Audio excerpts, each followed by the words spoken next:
Whoa! Cut that out. Do do do do do do do do do do. Hello and welcome to In the Garage. I want to fucking kill myself. Tyler, that was very bad, I'm afraid to say.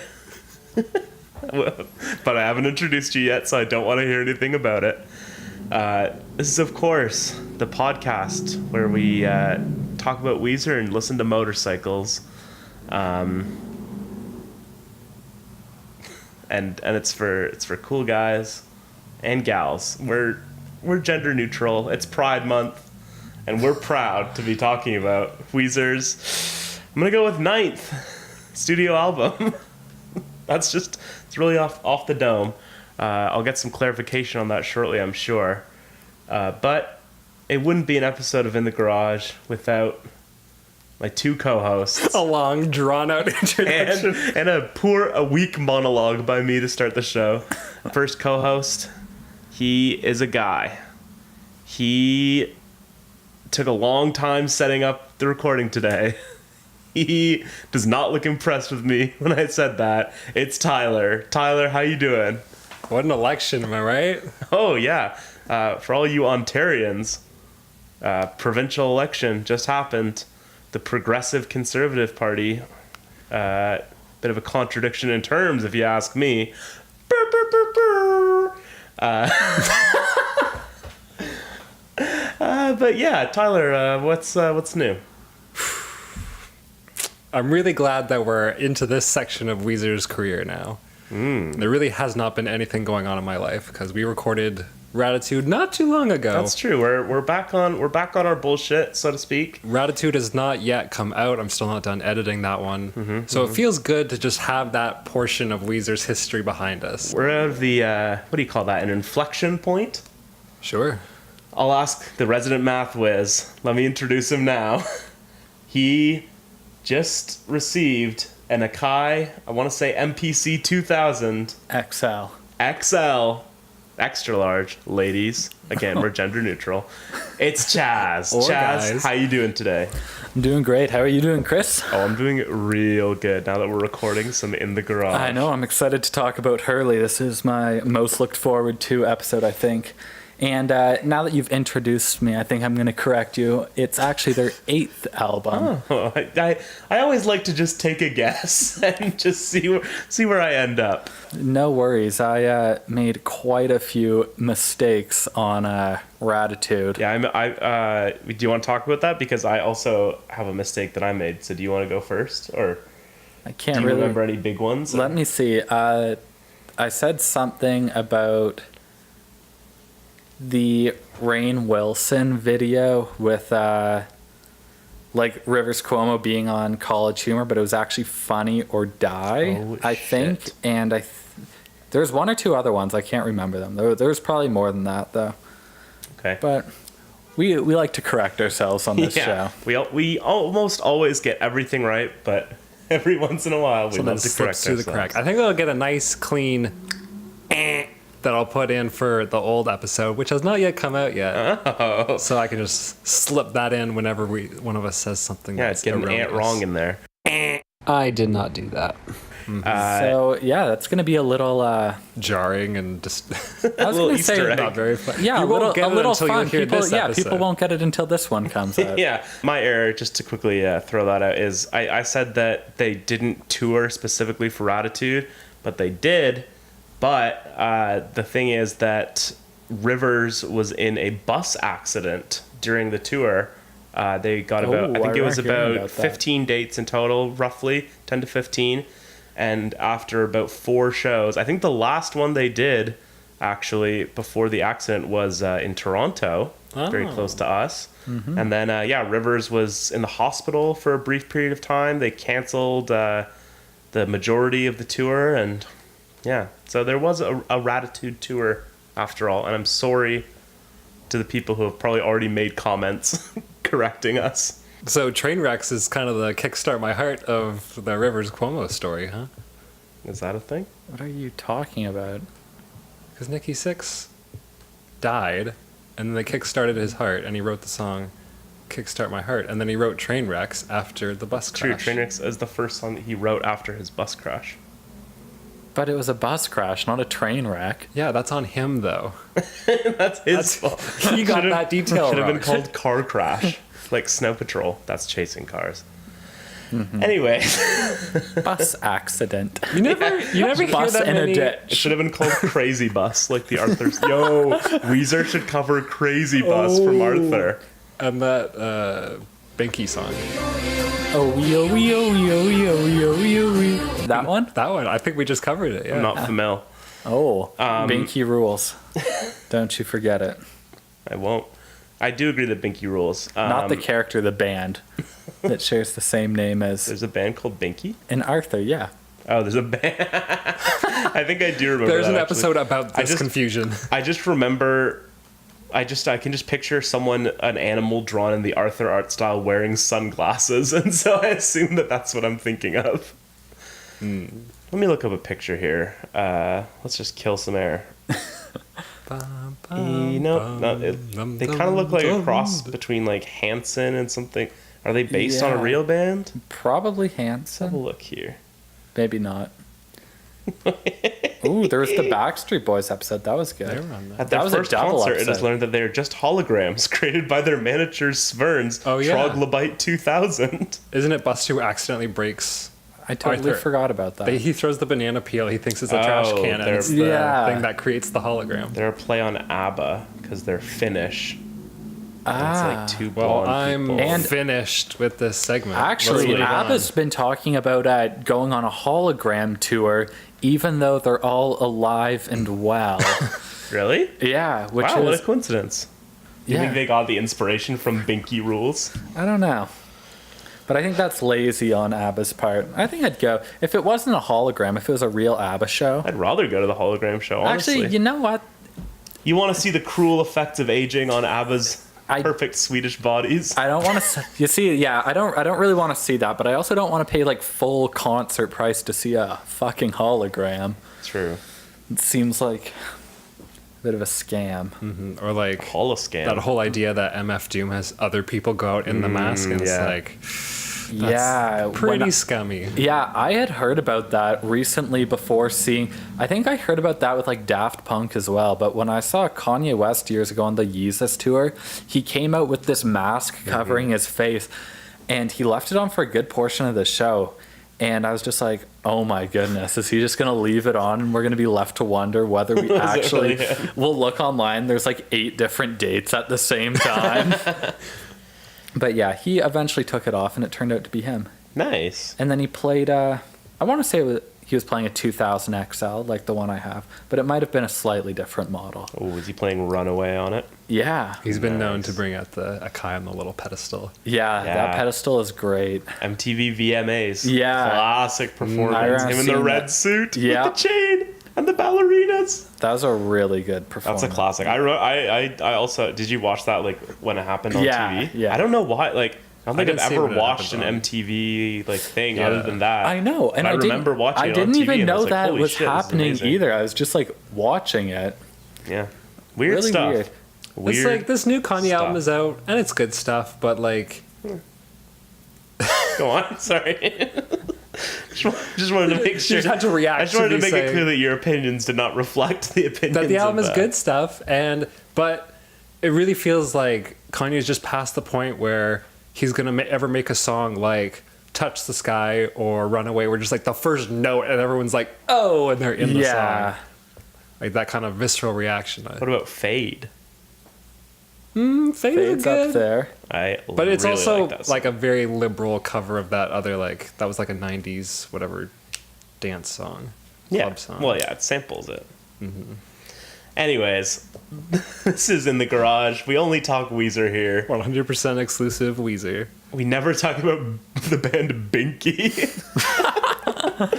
but why don't we jump into it? Because I am equally excited to discuss this with all of you. As we mentioned, we've just finished Raditude, where it's safe to say that Weezer are very much in their trough at this juncture in their career. And what's interesting or maybe not interesting about this album is like there's not much of a narrative surrounding it, if that makes sense. Like, No, it comes out 1 year after Raditude. yeah, they just Raditude came out. Many regarded it, I think at the time, Chaz, do you know anything about this? Like pretty much at the time it was considered to be their worst album, right? Raditude or Hurley? Raditude. Yeah. By a pretty significant margin, I'd say, based on everything we've listened to so far. It's true. But they kept on chugging. Their sort of redemption arc doesn't really happen until the next album. A lot of people think the redemption was really with Everything Will Be All Right in the end. Yeah. Which was... You know what? We'll talk about that on the next episode. Exactly. Ooh, that's in terms, at least in terms of, you know, we talk a lot about, you know, sort of crafting an overarching narrative into the history of a band, specifically Weezer. And yeah, I don't think it's quite there yet, but I think that we are pretty much in agreement that this is a good album. I'm going to call it, it's the maladroit of Weezer albums. Like, speak on that. There are comments after comments on the internet of Maladroit being their underrated album. And listening through to it, it's like, there's some good songs, there's some interesting songs, but on the whole experience, I'm very underwhelmed by Maladroit still. Mm-hmm. Now listen to Hurley, like, I'm going to mention this probably with every single song, despite my list, which I know has caused some contention among the ranks. One of probably, I'd say, the most contentious list yet, probably, I'd say, between the three of us ranking our songs. 10-song album. Every single one of these songs just somehow punches above its weight and comes out with this sense of fun and passion and like just goofy enjoyment of the world and everything. Mm-hmm. And I forget where I was going with this point. You can just end it there if you want. I would say this is probably a very underrated album. Oh, of course. I would call it underrated in the Weezer discography because people go, oh, you know, Hurley's whatever. I think people say worse than say it's whatever. I think people a lot of people say dislike it. There are people that put this album like as their worst album, which I've never understood when you have albums like Red or Raditude. Exactly. Yeah, I mean, we'll get to it. It is very strange to me. I mean, we'll talk about the critical reception later, but like a lot of the critical reception is, it's more of the same. They're kind of doing the same kind of very poppy, very, very like mainstream sound, but it's not really what I hear from this album. Like, no, this is a very weird album in every way. And I totally agree with what you were saying, Tyler, that on pretty much every song, like, especially just coming off of Raditude and having heard songs that like are truly soulless, are very bad, I'm always left thinking like this isn't that different from a Raditude song necessarily, but there's something about these songs and pretty much across the board where it's just I should hate it, but I don't. Does that make sense? That's something that I had a lot on Raditude and even Red as well. Like parts that I listen to and I'm like, everything about this part like is something that I should definitely hate, but I kind of love it. Almost like In the Mall or something like that. I'm trying to think of other points off of Red, but none are coming to my mind. But there's like definitely a bunch of points off there where it's like, this should be everything that I hate, but I kind of like it. Mm-hmm. Yeah. On paper, it's really hard to say what's different about them now than what was for Raditude or Red. Like Chaz said last episode, they have now switched record labels. Yeah. Right? Yes. This is on Epitaph, their first one that wasn't on Geffen or Interscope or whatever. So speaking of Raditude, since we're kind of doing there is a clear like compare and contrast, because I think like even though listening to them they don't feel the same, they are pretty similar albums and they came out in the same kind of era. Like I can definitely consider the two to be of a piece with each other. Let's talk about the title and the cover art of the album. Bad it is. It's really not good. It's very stupid. It's really hard to tell whether Raditude, Hurley or Red has the worst Weezer album art, or Make Believe. Although Make Believe is so bad, but it's not. It's just it's not on the offensively bad level, right? Exactly. It's like, oh, you were trying to make something that looked good and you like fucked up. Whereas the last three have just been so bad. When you're earnestly trying to make something good and it's bad, it's way. I want to make fun of it and hate it way less than if you try and be like funny, like ironically shitty, and then just end up it's actually just regular shitty. Yeah, yeah. Well, like make believe truly, I think looks like someone like a fan who does like, oh, like I do like fan edits. Yeah, like literally like a 14-year-old who's like just like trying to figure out Photoshop and just like does like a bunch of like fake album covers and like, look at this thing I did of Weezer, it's cool. That is what it looks like to me. Whereas these are like, oh no, this could not have come from anywhere else but the mind of Weezer. More specifically, the mind of Rivers Cuomo. Well, yeah. Yeah, because the album cover is a zoomed in picture of his face. If you zoom out, there exists. You could easily find it on the internet. It's a full image of him arm in arm with Rivers. Yeah. So for those of you who haven't seen it, I do pity you. It is a picture of the actor Jorge Garcia. He portrayed the character. I always thought it was George Garcia, spelled with a J. Actually. Yeah. That's bad. That's how you spell Jorge. Yeah. Wow. Never knew that. Learn something new every day. Yeah. He played the character Hugo Reyes, who is nicknamed Hurley on Lost. Now, have either of you guys seen Lost? No. Me neither. No, there's something with numbers under a rock. There was an island. There's definitely an island. I can confirm that. There's a smoke monster. I can confirm that as well. Did not know that. There's a polar bear, famously, I believe. J.J. Abrams did it. Yeah, J.J. Abrams, And he Damien thought Lindelof. he was being a genius for not answering Jorge questions. Garcia's in it. Yeah, there's this actor I really like, Jorge. He's in it. I like him for his work on the Weezer album cover. I like him as a model. I like his modeling work. No, but yeah, I'm pretty sure, other than Hurley just being like the big guy in the show, I think his thing is like those numbers. Well, I think it's from at the beginning. Like, okay. I haven't seen it either. I only just know this from like cultural osmosis. It's like he won the lottery with these magical numbers, and the numbers mean something. Oh, so there's something kind of supernatural or something about the show. Yeah. So. Oh, there's definitely something supernatural about the show. It's like a fantasy sci-fi kind of deal. Oh, this sounds exciting. I know. Hey, if you like Lost, write in. Tell us what you liked about it. Tell us to watch it. Yeah. No, we'll talk about it on our Lost podcast. On the island. Oh, we're funny. On the island in the sun. It's our Weezer. And it should have been on an island in the sun, because that would have been the actual lyrics to the song. Ah, damn it. Hey, it's okay. We'll get there. Yeah.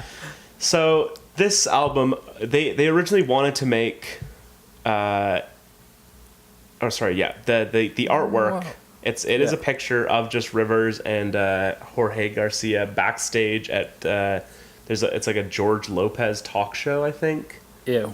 I know. And they just like took a picture, and then basically they like sent it to Jorge Garcia, and they're like, yeah, like we want to use this for the album cover, like, and he thought it was like rough draft or like a joke kind of. But then that was just what the album was, just like a cropped, zoomed in picture of his face. Yeah, but the big thing is that they originally it was originally going to be another self-titled album, but they said, oh, everyone's going to call it the Hurley album if we call it Weezer, so let's just call it Hurley and get it out of the way. Huh, I didn't know that. That's weird. Hey, Weezer, there's some weird guys. There's also an alternate album art for it.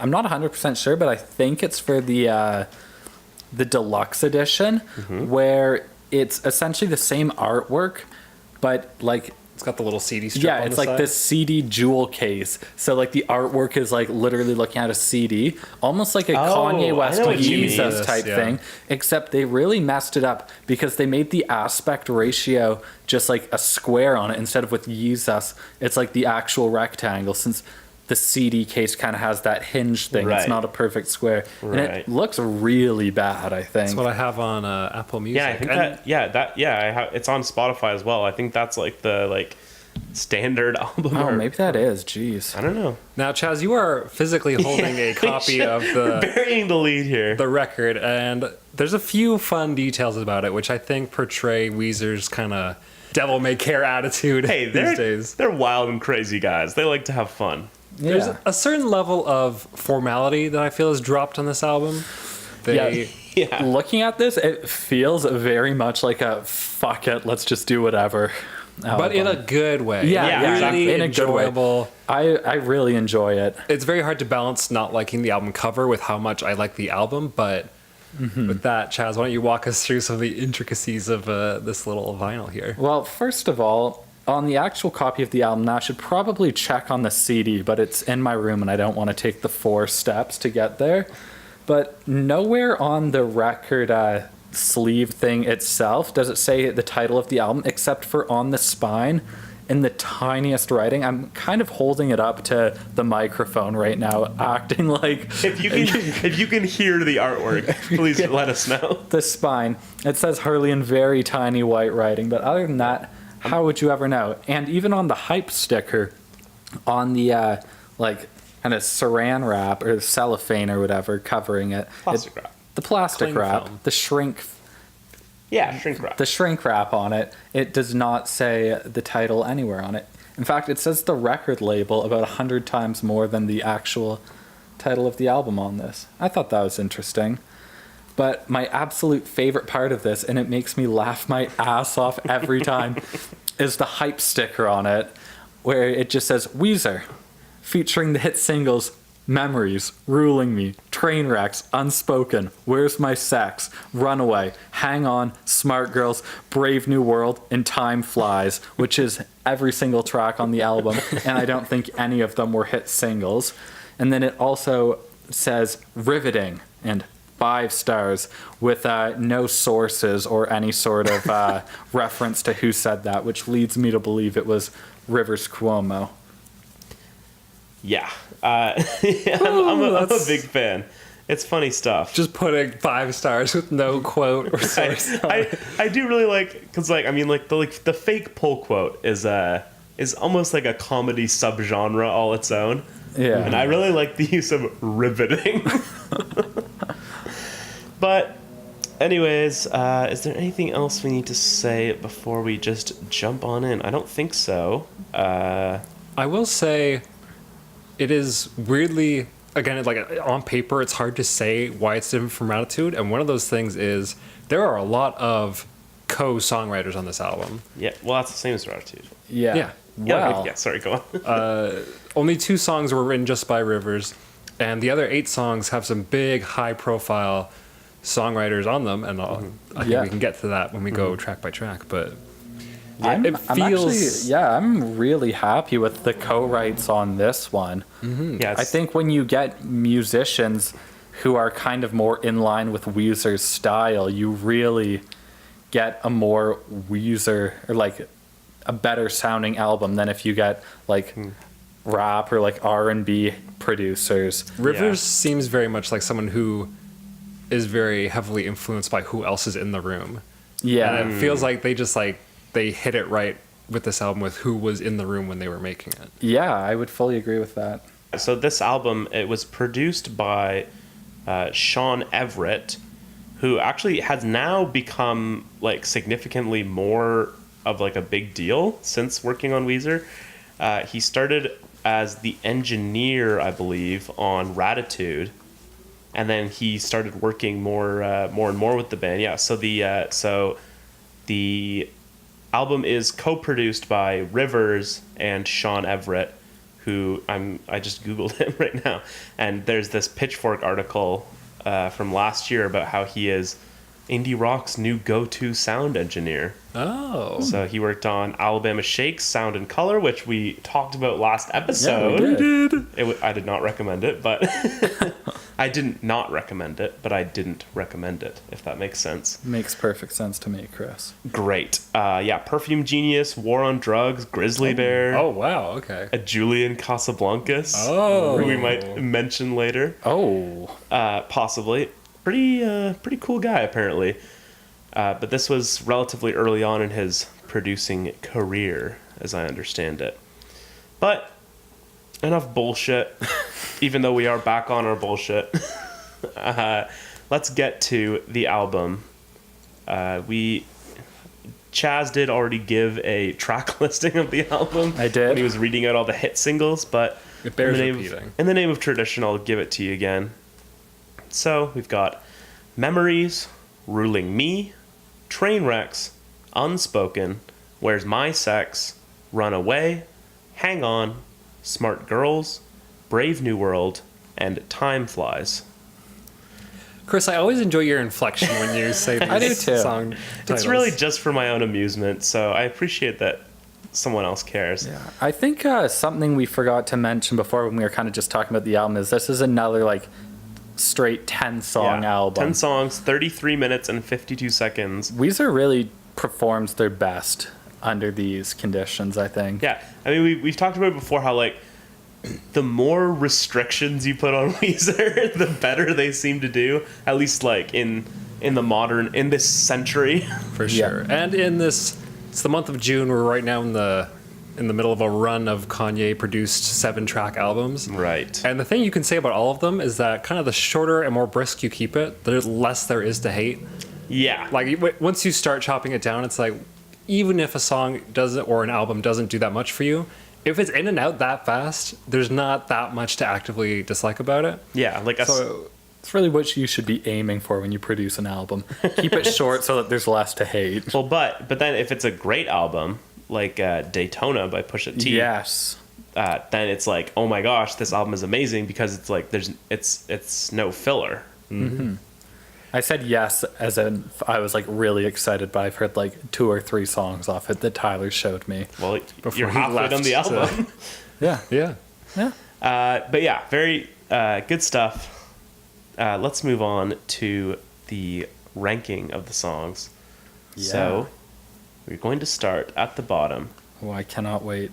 as usual, with a little song by the name of Ruling Me. I had a feeling this would come in last. Yeah, it's mainly because you put it in last. So Chaz, why don't you start us off and give us your thoughts on this song? It's the second song on the album. We've just heard Memories, the lead single, and now we're here. Yeah, I mean, it's a fairly lame song. Like, at least the verses, it kind of reminds me of one of the more, like, slow, boring songs off Raditude. This song and another song in particular really make me think of Raditude on this one. The pre-chorus, I think, is really good, and then the chorus is all right, and then the second half of the chorus, I think, gets better. I think there's some interesting lyrics in it, like the whole "my ocular nerve went pop zoom."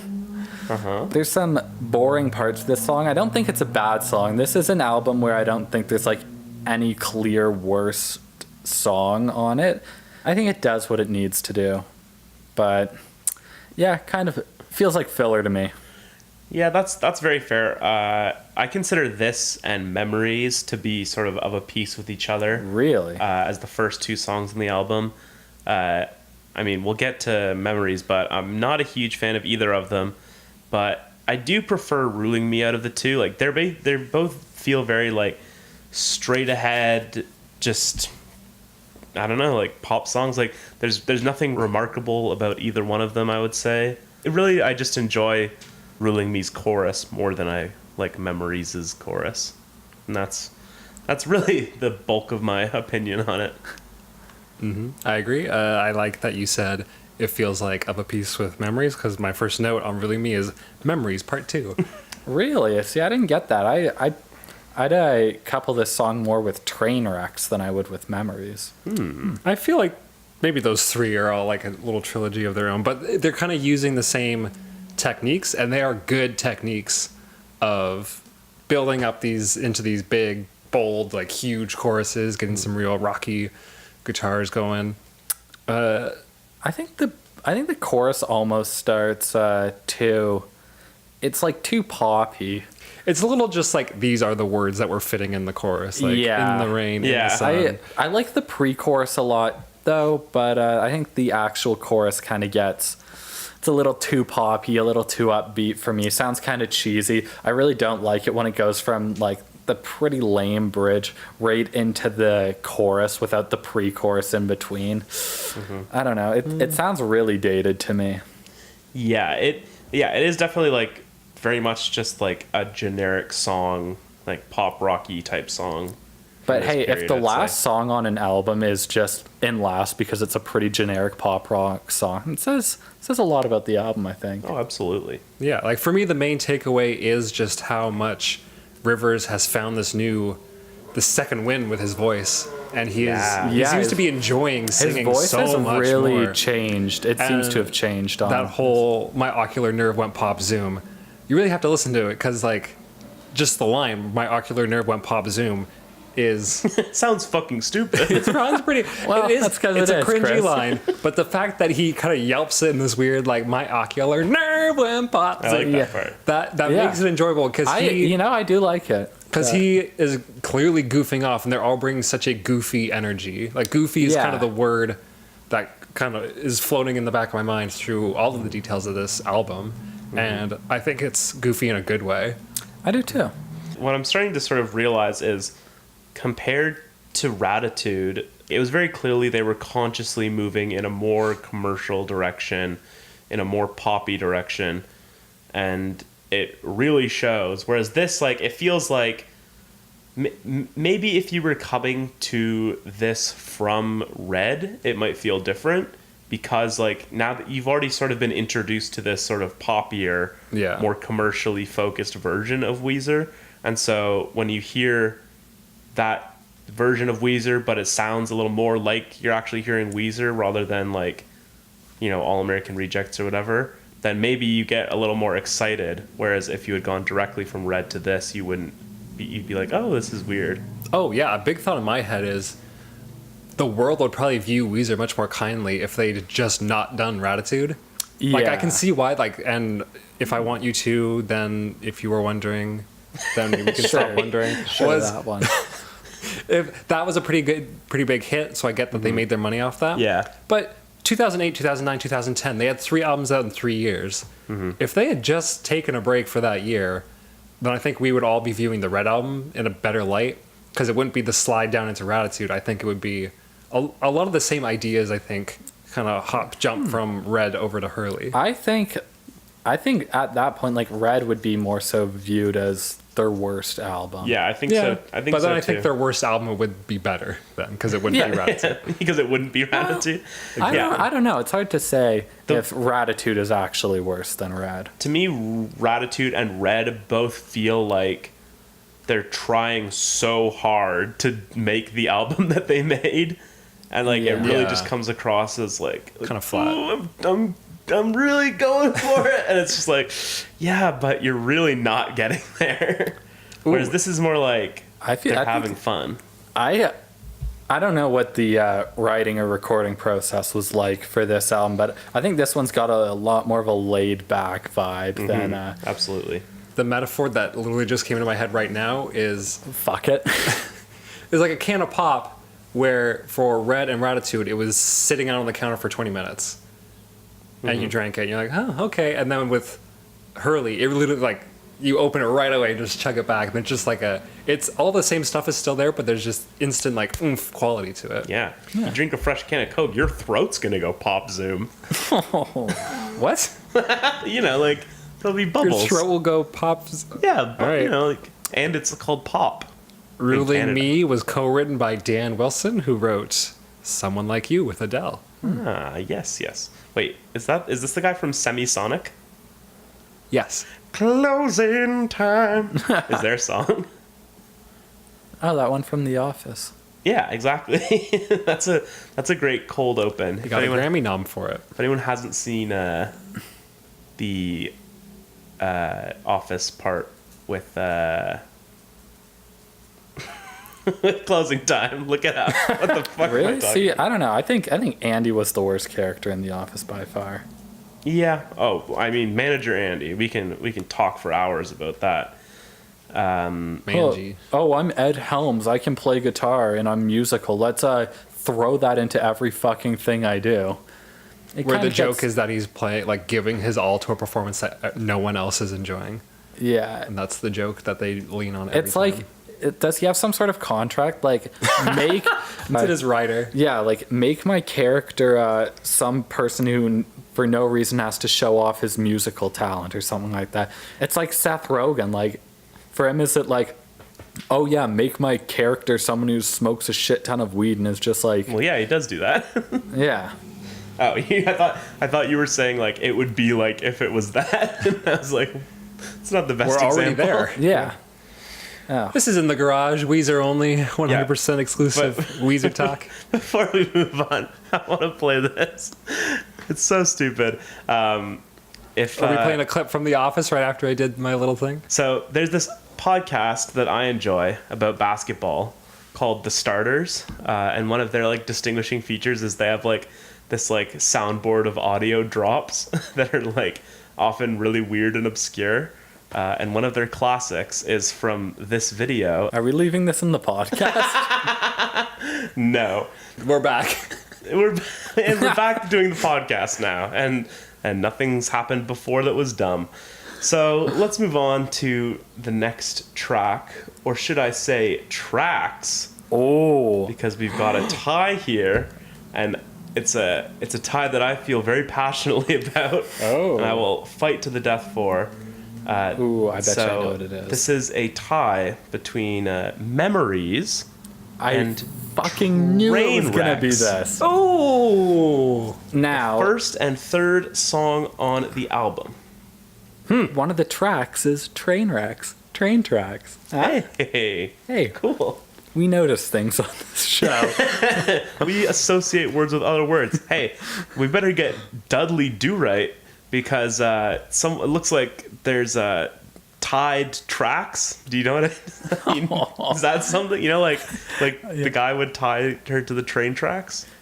Ooh, could You know, we? like tied tracks, tied tracks. People I'm that waiting are for Joel for Chaz to start talking. people that are tied to the tracks, like in the trolley problem. Yeah, it's a classic trolley problem. The classic tongue twister. Yeah, we should start calling this segment the trolley problem because it's about tied tracks. And we have two options. Oh, wow, this is good stuff. Like So I we're- said, we notice things. so we're choosing which lever to pull. Yeah, which one we throw under the bus, which one or in this case, under the trolley. Perfect. So let's Just choose fucking which song kill to me. kill before we kill ourselves. Let's start with Memories, Memories. just like Weezer did yeah, on the album. Yeah. this needs to stop. We are spiraling hard. I think it's good. Could you imagine if we did this for the whole album? So Memories, it's the first single. It features the cast of Jackass 3D, and those are my thoughts on it. Tyler? Is it called the Jack Cast? Shut up. I was more supportive, but Tyler, what are your thoughts on Memories as a song? I feel like a long time ago, I compared Weezer to Star Wars in that they're these old classics, which at this point are kind of a few generations old, and then kind of a middle part that everyone kind of doesn't like very much and believe that for some people that kind of newer part ruins the appeal of the old one. And we are now in this third leg where, you know what, hey, it's looking up, things aren't that bad, there's not these franchises. It's not fair to compare Weezer to Star Weezer Wars, franchise. but I feel a lot more optimistic about it now. And kind of The Force Awakens was very much the point of it, was to set the tone for what Star Wars was again, to make you excited about Star Wars again. And so it feels like Memories is Weezer going like, hey, like, I know we made a really weird Red album and a straight up 2009 pop album, but no, we are a rock band, and we're going to prove that by doing this big rocky song with kind of an indie orchestral opening, and it's going to be a big rocker, and we're all going to yell our heads off, and I'm going to talk about having sex again. Yeah. He was talking about... He's talking about other people having sex. Dutch No kids more craning having necks. sex. Yeah. Thankfully, no one is craning their neck in this song. Yeah. I mean, Our neck muscles are fine in this song. thank heaven. Yeah, this song, I'm really not a fan of this song. I think I had it. Yeah, I had it second from the bottom. It really probably I would put it on the bottom now that I'm thinking about it now. It just doesn't sound good to me. Does that make sense? Yeah, like I could see that.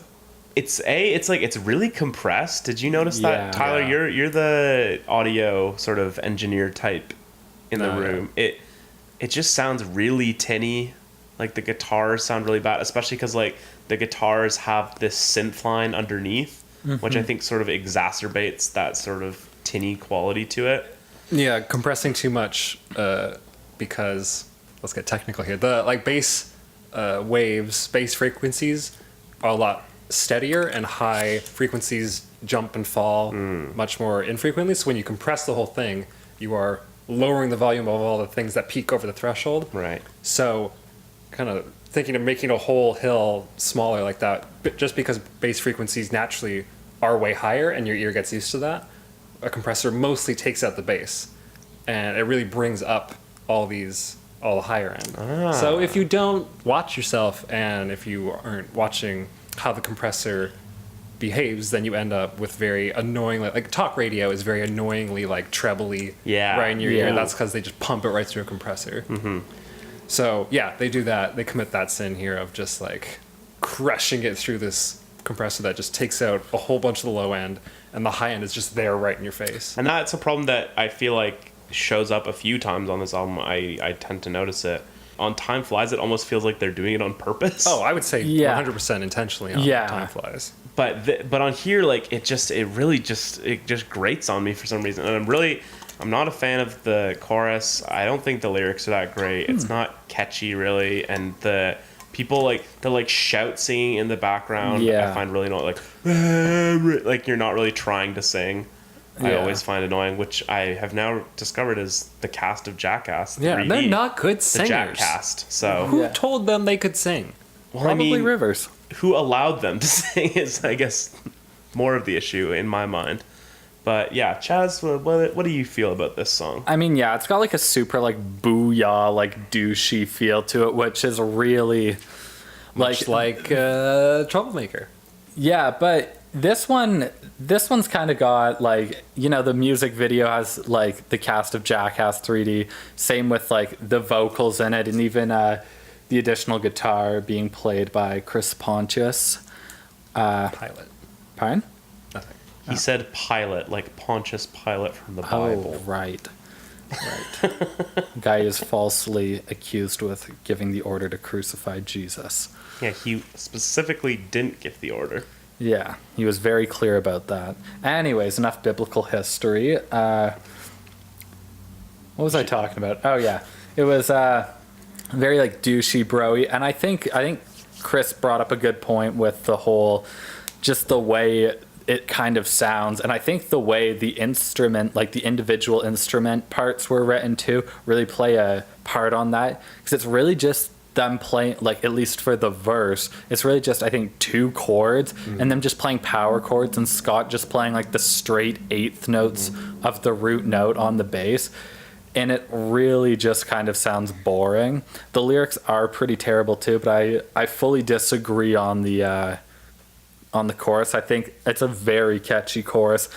I really like the way it sounds, and I really enjoy the synth in the back of the chorus as well. It reminds me very much of The Killers. I think a lot of these songs on this album, especially make me think of Hot Fuss, just of the ways that they make kind of modern rock sound big and modern and cool and kind of classy. I think they're copying a lot of cues from Definitely The Killers. And the verse vocal melody too is, I just find awful. That's very booyah.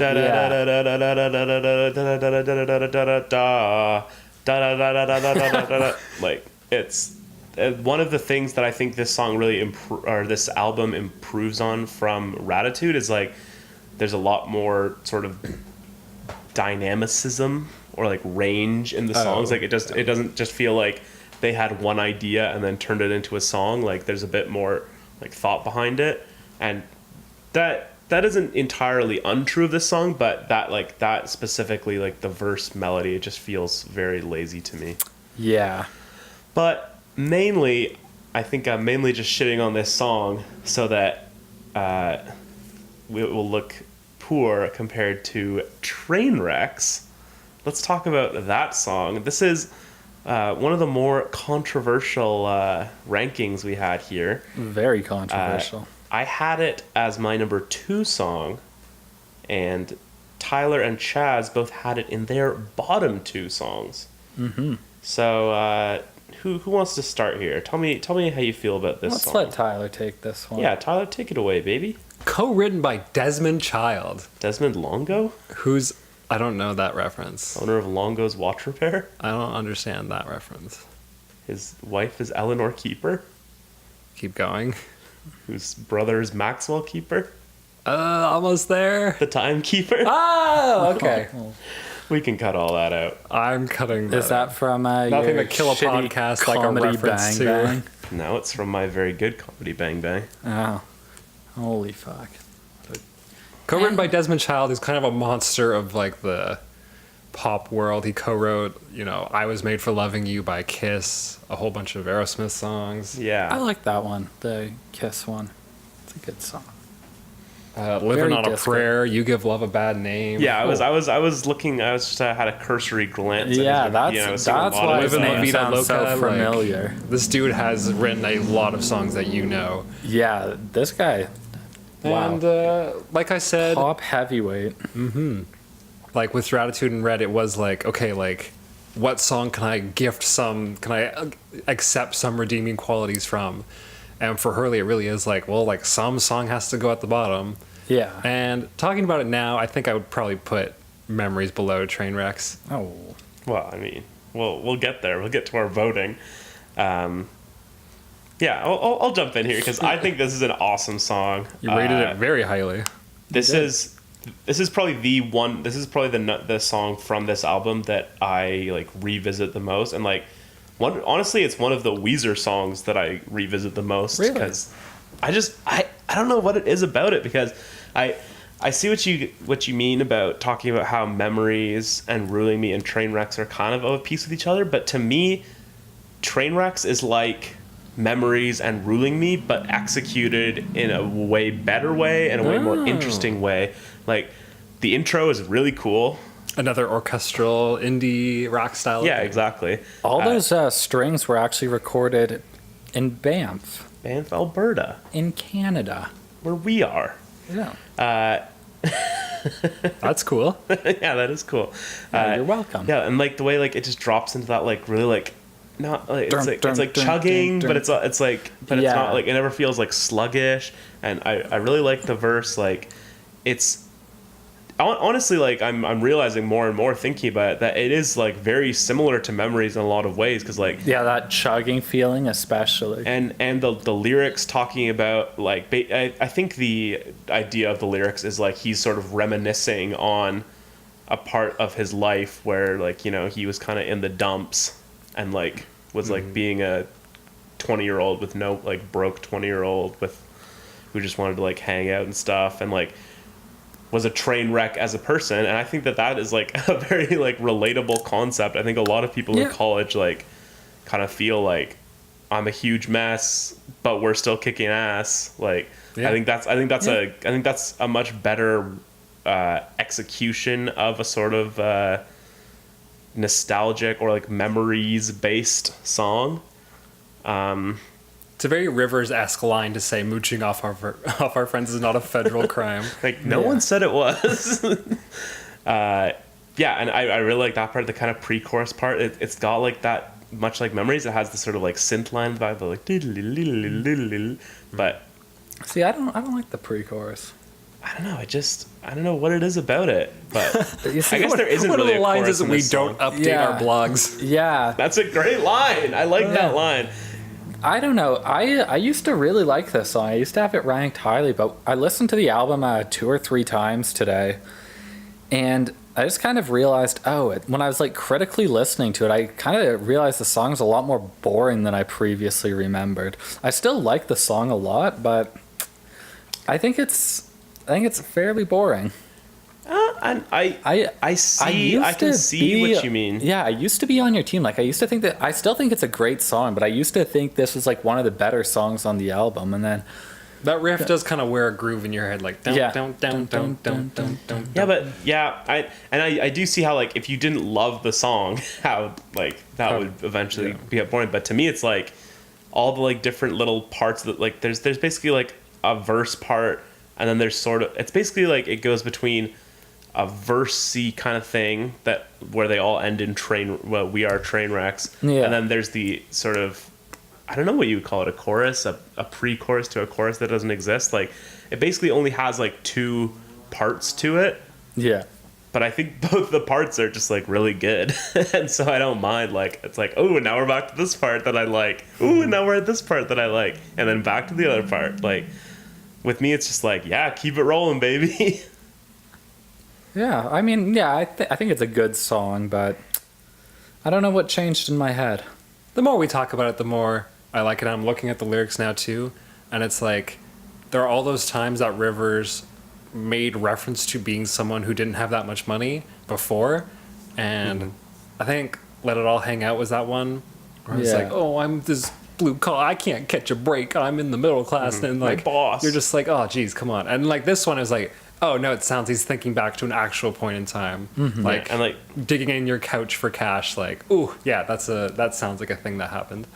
Yeah. And he sells that a lot more endearingly. Yeah, for sure. If you look at the first verse of Memories, where they're sort of talking about, like, they're giving these little vignettes of, I guess, their like early kind of touring life as a band, basically.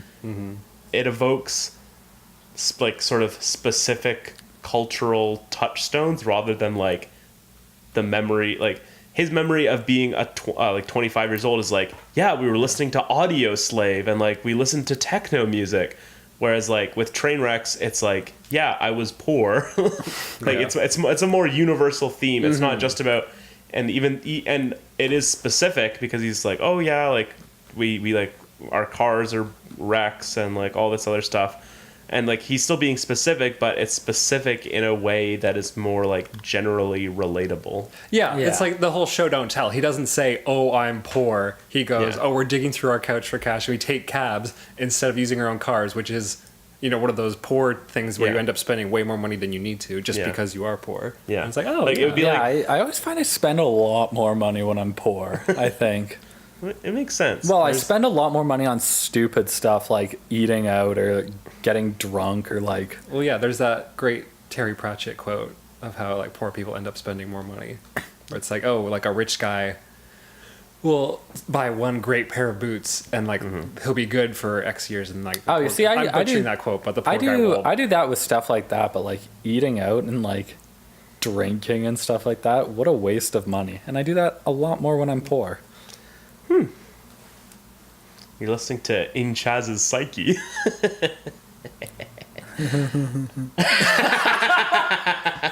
The last thing I wanted to say is like it would be like if in Trainwrecks like the line was like we're digging through the couch for cash so we can buy the new Nirvana album. Like it's just like it's that was. I like that he wants to crash a Diddy party in disguise.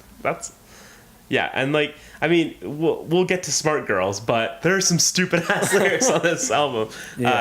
And for some reason, like, I don't know, they just they're more endearing than. I think a lot of these songs are just so simple. It either like hits you in one way and you love it, or it hits you in another way and you just don't like it.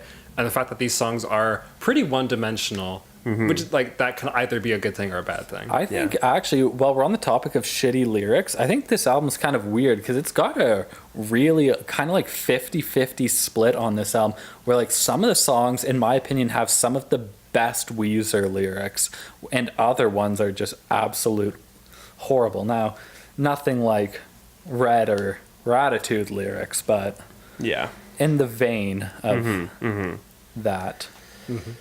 Well, I've made my case for. I mean, like, I think you probably made a successful case for. I mean, we'll see. We'll see.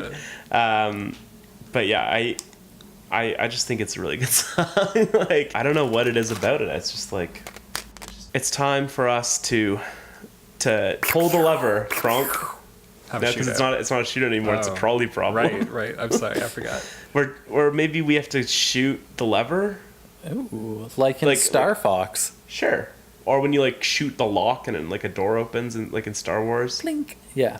Yeah, plink. I feel like more doors don't open in Star Wars because they shoot the lock. That's true. Well, I like the trolley problem. Yeah, we're Time choosing to throw the lever or not. pull lever, Kronk, as I always say. You know what kind of looks like the trolley problem lever? Tyler's microphone.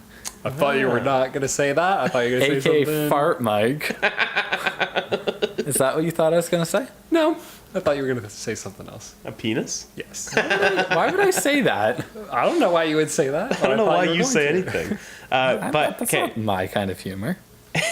Guys, cut it out. We have a podcast. I love that crass South Park shit.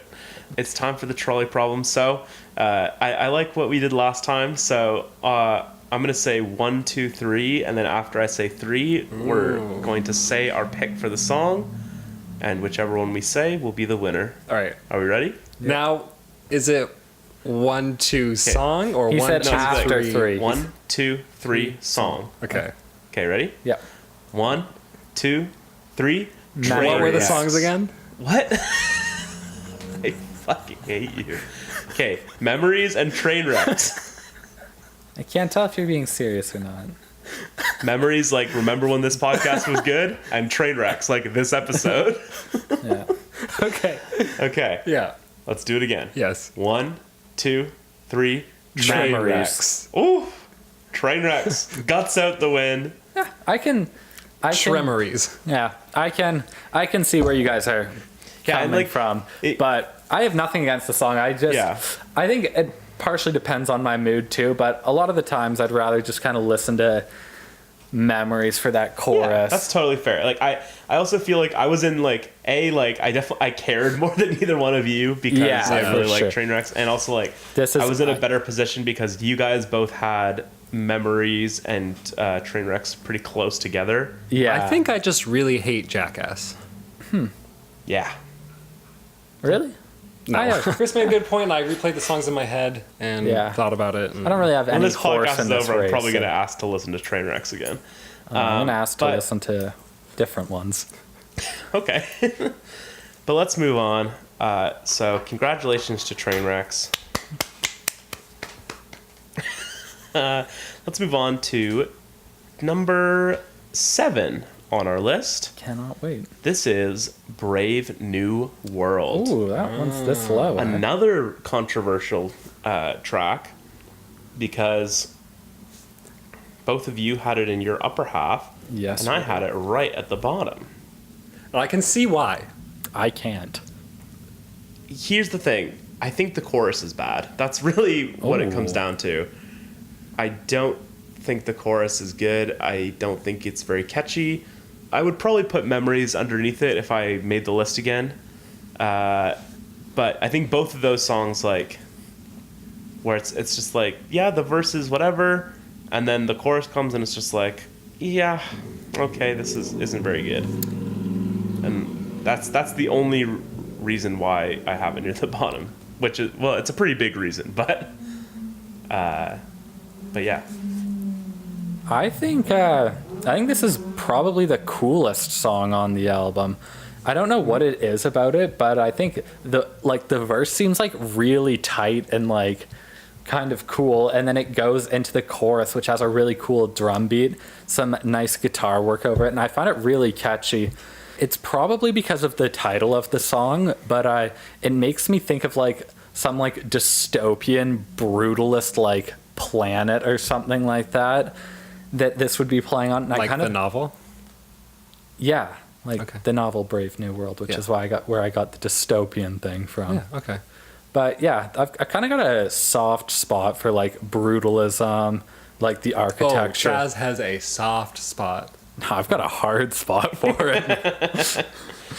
No, yeah, something about kind of the whole dystopian brutalist like imagery that really gets me, and I think this song fits in with the idea of that I have in my head. I like the lyrics on this song a lot too. I think it's an interesting song as well. It kind of makes me think of what Where's My Sex could be if the lyrics weren't like a joke. Ooh. Interesting.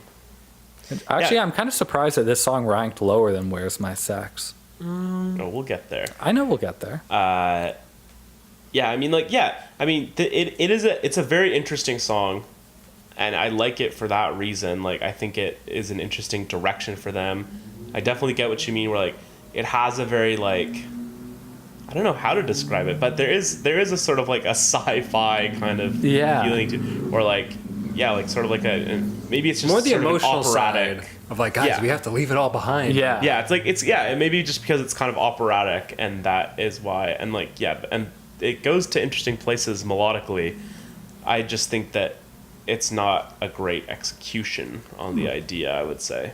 Yeah, to get back to that Star Wars metaphor, I think Brave New World seems to be kind of them talking to themselves, but more like, hey, turning a new leaf, and River's going, like that verse too could be a statement to the rest of the band, like, I'm going on this new path. I understand if you don't want to come along, but I think this is like, that might be giving the song a little too much credit, but... Well, Weezer lead singer Rivers Cuomo said in the PacSun Hurley commentary that Brave New World was written in response to the rest of the band's unwillingness to explore new genres. There we go. So you nailed it. I do think I think it's a very strong song lyrically. I think it's a cool song. I like that it's on here, but there's nothing for me to latch on to. But I do like that it is a mission statement of the band explicitly or implicitly, I guess, going, we are stepping off into new horizons, and like, yeah, and it's it's in a good spot for it on the album. It's right, it's like second last on the album, kind of opening the door for all this self-reflection that they're gonna do on Everything Will Be All Right. Yeah, this whole album is like, I'd say rather self-reflective. I mean, when you get Memories, Train Wrecks, and Time Flies, like there definitely is a theme of like thinking back to the past. Yeah, and like remembering the past that obviously gets a little more explicitly explored from a Weezer perspective in Everything Will Be All Right. Which maybe that's just a switch between a move from like when a guy gets over his midlife crisis and just goes like, okay, now I'm old. Like, yeah, like you go through the, oh my gosh, am I getting old? And you're like, yes, you are. And here we are. Interesting. Yeah, that's very fair. That's a great way to put it, because Raditude really is, and Red is Weezer's midlife crisis. Yeah. They're like, oh shit, the kids don't love us. We gotta put on cowboy hats. Those be stages dogs. of grief, or whatever. I would say it's like confusion, denial, acceptance, or whatever. I don't think confusion is one, but it seems like Red is just a lot of like disorientation, and Raditude is straight up denial. Like, we're not going to talk about anything emotional, just like, woo, we're all 18-year-olds doing 18-year-old stuff. And now it's like, yeah, we're older, but they are still somehow energetic the whole way through. Yeah. It's the bartering phase. Right. The next song, to take a major tonal shift away from our discussions on Brave New World, Smart Girls. Oh! Originally titled Hot Girls, and I was reading a Pitchfork review of the album, and they very astutely made the point that that song is so like not about smart girls that you can really just put in dumb girls and it would be the same song, or you can just put really in any other girls adjective. Are phically present. Yeah. They should have just called it Girls. But then it would be a reference to I can't believe we used her name on our podcast. We'll cut it out. This song, very stupid. Very stupid. Very weak lyrics. Very lovable. Rhymed car with bar. Rhymed from with some. And yet... Yep, I love it to bits. It's right. Yeah, I really like it. It's so catchy. It's very catchy. Yeah, like the you mentioned In the Mall earlier, Chaz, and that is my point of reference for a lot of these songs. Like, In the Mall, not only is it stupid, it's not a good song.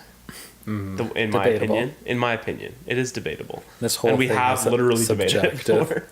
before. But yeah, like, In the Mall doesn't succeed as a song or as like a set of lyrics, whereas Smart Girls, it doesn't necessarily succeed in a vacuum. The lyrics don't, but it's a great song, and then the quality of the song weirdly like makes the lyrics more acceptable. Does that make sense? No, it's like I'm thinking of like a quadrant where it's like one of the axes is good versus bad, and the other is like stupid and not stupid. Yeah. Most of Raditude was like dumb and not good. Smart Girls is dumb, but is very good. It's so good. Yeah, it's just... I think it really shows on the song. And it's kind of all of these cues from Raditude just remixed and done way better. I Don't Want to Let You Go starts with that little drum machine kick. Like I was saying in the last episode, Smart Girls has this whole drum machine for the verses. The chorus kind of thuds into a very quiet verse, much like kind of that song about wondering and wanting to. And it's kind of all of these cues from Raditude, which it's like, how is this song so likable? I don't know. Yeah. It has this quality to it. Yeah, it's very much in the same... It really reminds me of... I mean, maybe now is the time to talk about it. Magic by B.O.B. Oh, now's the time to talk about like that. That is like a very... It feels very similar to that for me. Yeah. Where it's like... It's just like... Do-do-do-do-do. It's having a good time. Like, it's not really like... And it's like...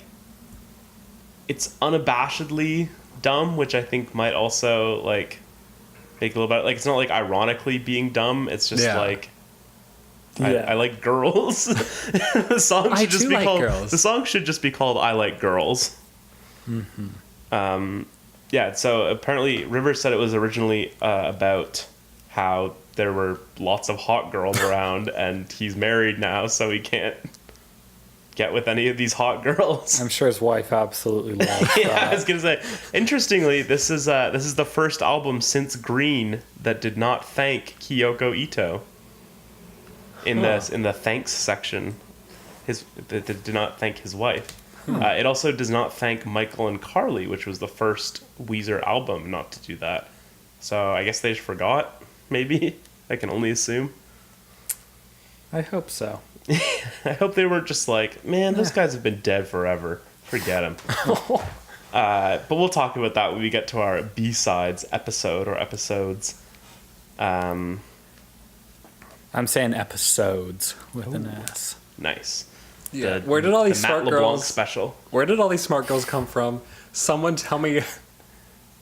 Someone tell me how to get me some. Like, that's so dumb. It's and not so good lyricism, but just the drum machine, the little kind of lo-fi guitar, no, like coming in, it's like, and his voice, the way he switches from this kind of like, I'm just a little kid voice up to these like kind of roaring through the chorus. Yeah. Everything about it is so likable.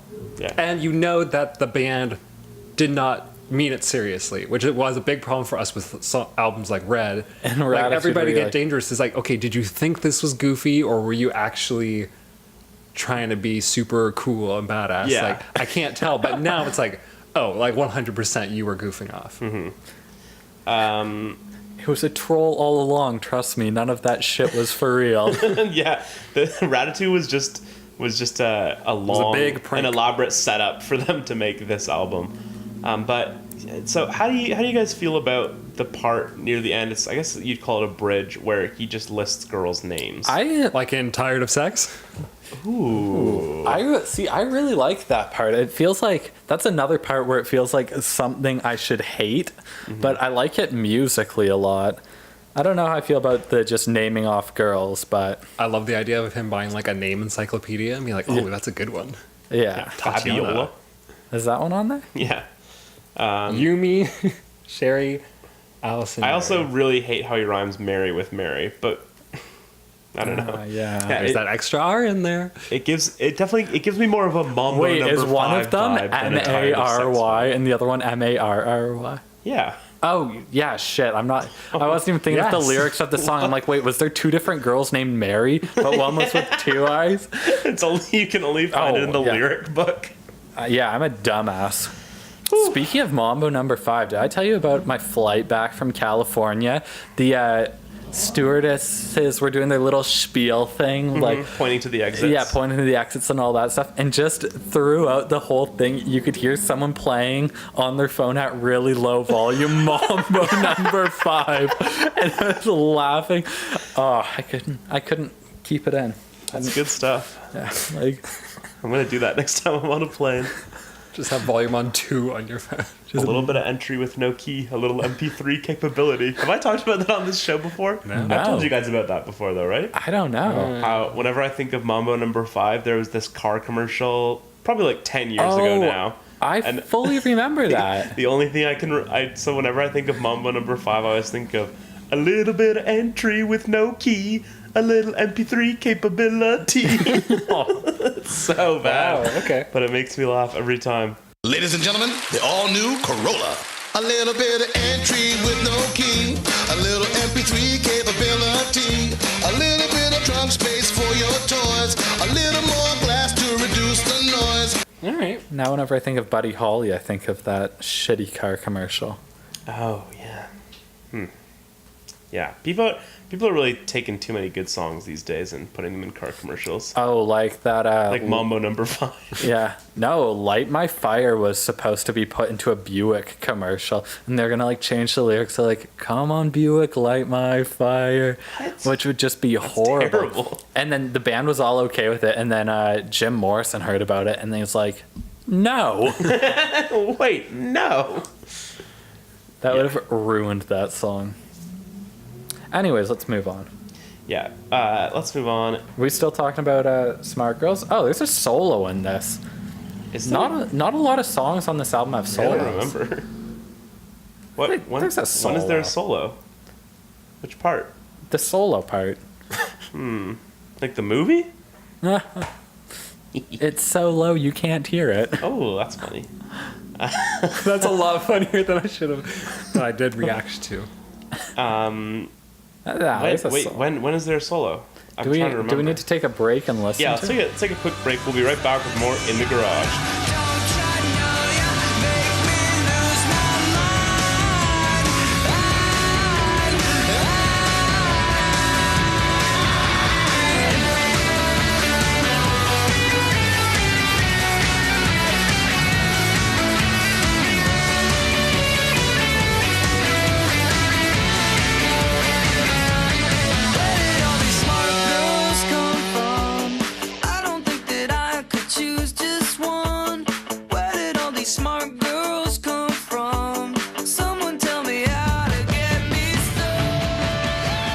Welcome back to In the Garage. Yep, there's a solo in there. Yep.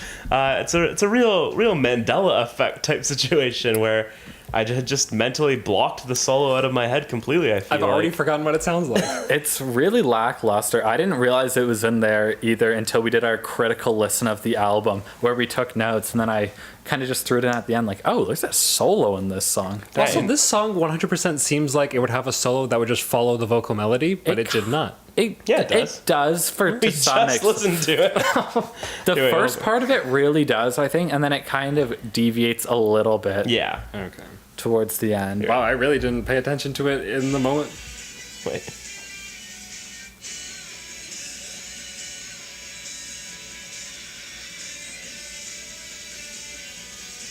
That part. Oh, okay. Okay. The part where it mimics the vocal melody. All right, okay. Okay. I guess I'm high. Hey, it's okay. We all make mistakes. Yeah, everybody has We those had a whole days. segment about the mistakes you two made. Oh, Yep. Trying to antagonize us into the fight that we'll have at the end of the podcast. like the album Pop. That was a big mistake that you two? two made. Get it? Yes. I get it. Do you get it? Like, Pop is not a good album. yeah, you get it. Pop This is guy not gets a good it. album. Let's move on. We've wasted far too much time on Smart Girls. We're now in the top half of our rankings. Perfect. This is the number 5 rated song, and it is Time Flies. Okay. Very interesting song. Co-written with the help of... We didn't talk about how Brave New World, I know, was co-written by Linda Perry, who is from Four Non-Blondes of Hey Yeah fame. Wait, that's by Four Non. Yeah. Did not know that. And she also, I think, wrote that Pink song, Coming Up, Get the Party Started. Okay. And she did some other stuff. And then who was Smart Girls co-written by, Tyler? Do you have that up? Smart Or do you want me to? I mean, I'll have it in a second. Tony Canal. And Jimmy Harry. 2 terrible names. Tony Canal and Jimmy Harry. Yeah. Tony Canal, the bassist of No Doubt. Oh. Very interesting. He's that kind of darker looking guy, but with the bleached short hair. That's exactly right. Yeah. I always thought he had a neat look. Yeah, and then Jimmy Harry, he wrote... You know what? Now that I think about it, he does look like a Tony. You know, you're right. He should change his name to Tanny. That's how Tanny looks. Mediterranean's, right?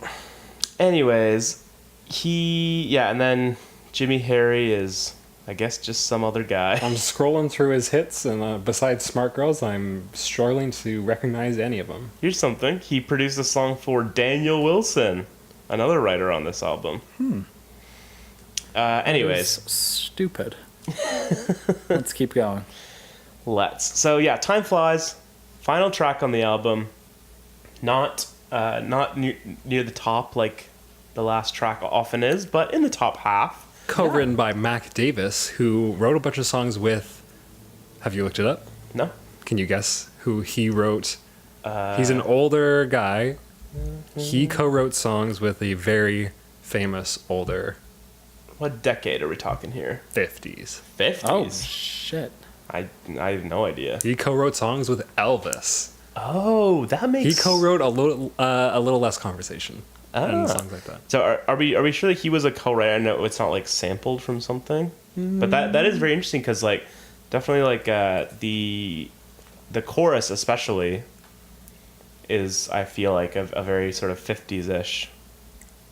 Even kind of the lo-fi sound with it kind of goes with that as well. Yeah, like we talked earlier about how it has that very compressed sound. Like, I feel like you can even like hear, like, there's like parts where it sounds like it's skipping, like or almost clipping, like a fucked up cassette tape or something. and there's like artifacts and stuff. I dig it though, because this I feels do like too. they're aiming for that DIY. Yeah, it definitely is an intentional sound that they're going for there. I love the sound of the drums in this song because they're just kind of clomping around in the background like a tape cassette. Yeah, I think the lyrics on this one are pretty solid as well, from what I remember. It's just a really it's a really fun song. It is. Like, You know what it really reminds me of? It just like, even the first time I heard it, it just popped into my head, and I don't know if other people get that too, but it really sounds like a song that like a bunch of people would sing around a campfire, like one guy with a guitar. Yeah, I think that probably comes from like the 50s influence, that it does sound like it does sound sort of like a standard, like the melody isn't really like breaking any ground really. Very simple, very sweet, some real depressing lyrics. Verse 3, it was some sad day, they'll be taking me away, but I won't be dead, because even when I'm gone, this stupid dance song will be in your head. I love that I'll part. be looking down with a twinkle in my eye. Time flies. Time flies. Yeah, Flies. I don't know, like This album came out 8 years ago. time does fly. I don't know what it is about this song. Like, there's not much to it. It's I mean, I guess all these songs, like, they're just like very simple, but they just execute Most of well them. on their I ideas. think there's a couple songs on here that are for sure. very. I'm thinking about Smart Girls. Yeah. right Also, the longest song is like a hair under 4 minutes, and the vast majority of them are right around the 3-minute mark. Yeah, this So song they is all actually come in and out. This song is actually a hot 404. I think it's the longest song on the album. Oh, Oh wait, hold on. No, hang on. I'm hearing It's a different 342, song. but I'm also seeing 404. 346 on Spotify. Song not found. Very confusing. Kill me. Anyways, it's I'll one. look It's it up one on of, my iTunes. Oh, you know what? yeah, It doesn't- I'm seeing 346 on Spotify, so we'll take that as the truth. So it's the second longest song behind Brave New World. Mine's over 4 minutes on my phone. There's like 20 seconds of silence at the end. Yeah. There's the silence on the end of this one. Yeah, so that song actually ended for us at like 3:20. Right. I noticed. And I was like, what? Maybe there's something hidden right at the end. And it was just 15 more seconds There's of no silence. Your Majesty. There's no Endless Nameless. It's the one I always go for.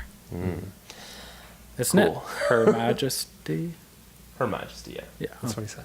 Oh, I thought you said Your Majesty. Maybe I did. Anyways, Who can let's say? move Rewind on. the tape. Doesn't matter. Yeah. Really? Nothing on this podcast matters. Yeah, I feel like there's likes not a ton to say about this song just because like it is very like simple. I mean like I don't know, like it is definitely like there's like sad lyrics, like I mean Yeah, the opening I line mean- like had another birthday could have been the worst day I ever had. At the same time, But a it lot feels optimistic, not like a somber. lot. Well, no, that's the thing. A lot of this stuff, and I've kind of just realized this as we've been talking about it. Like Tyler said earlier, like a lot of it does kind of feel like the ending of a midlife crisis, where you're kind of like okay with it. You're You're accepting. you're accepting it. And the chorus is time flies when you're having fun. So he's going, oh my goodness, I'm so old. And it's because I was having such a blast for so long. Yeah. That I didn't realize, like, it's a very sweet acceptance of age. Like, oh, look at that, I'm old. Yeah. And Rivers Although kind the of thing seems... is, he's not even that old. No. He's a father, you know. Yeah. He's still a ways from 50 even now. And it's still, like, I feel like I mentioned this before, but Rivers has weirdly aged or not aged versus, like, what interview, what picture you're looking at, what recording Yeah. he's on. Oh yeah. He Definitely hard to date him. Yeah, he's got a very weirdly timeless. I'm stupid. Cool.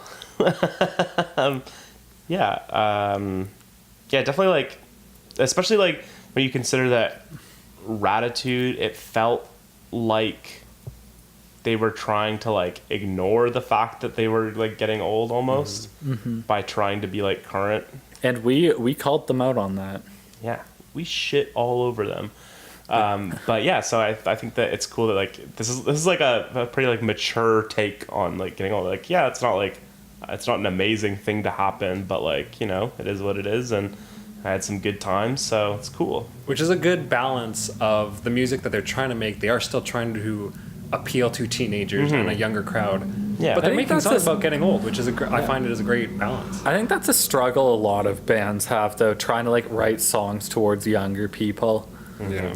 When it's like, I guess being in like high school and listening to My Chemical Romance, you're like, oh, like this is about me or like people my age, right? And then kind of now that like we're all like tail end of university or graduated, it's kind of like looking back at it, it's like I still love all those My Chemical Romance songs, but looking back at it, like for songs like Teenagers or even some of their music videos, like for I'm Not Okay, it's like, oh, these are guys in their like late 20s, so like singing about being a teenager, like being in high school and stuff. Yeah, it kind of feels, I understand why they obviously have to do that if you're looking to be like a marketable band.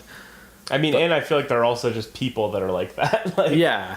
that are a bit like, and I mean, like, I think that Rivers is like that in some ways, like that he does still have sort of the mindset of a young guy.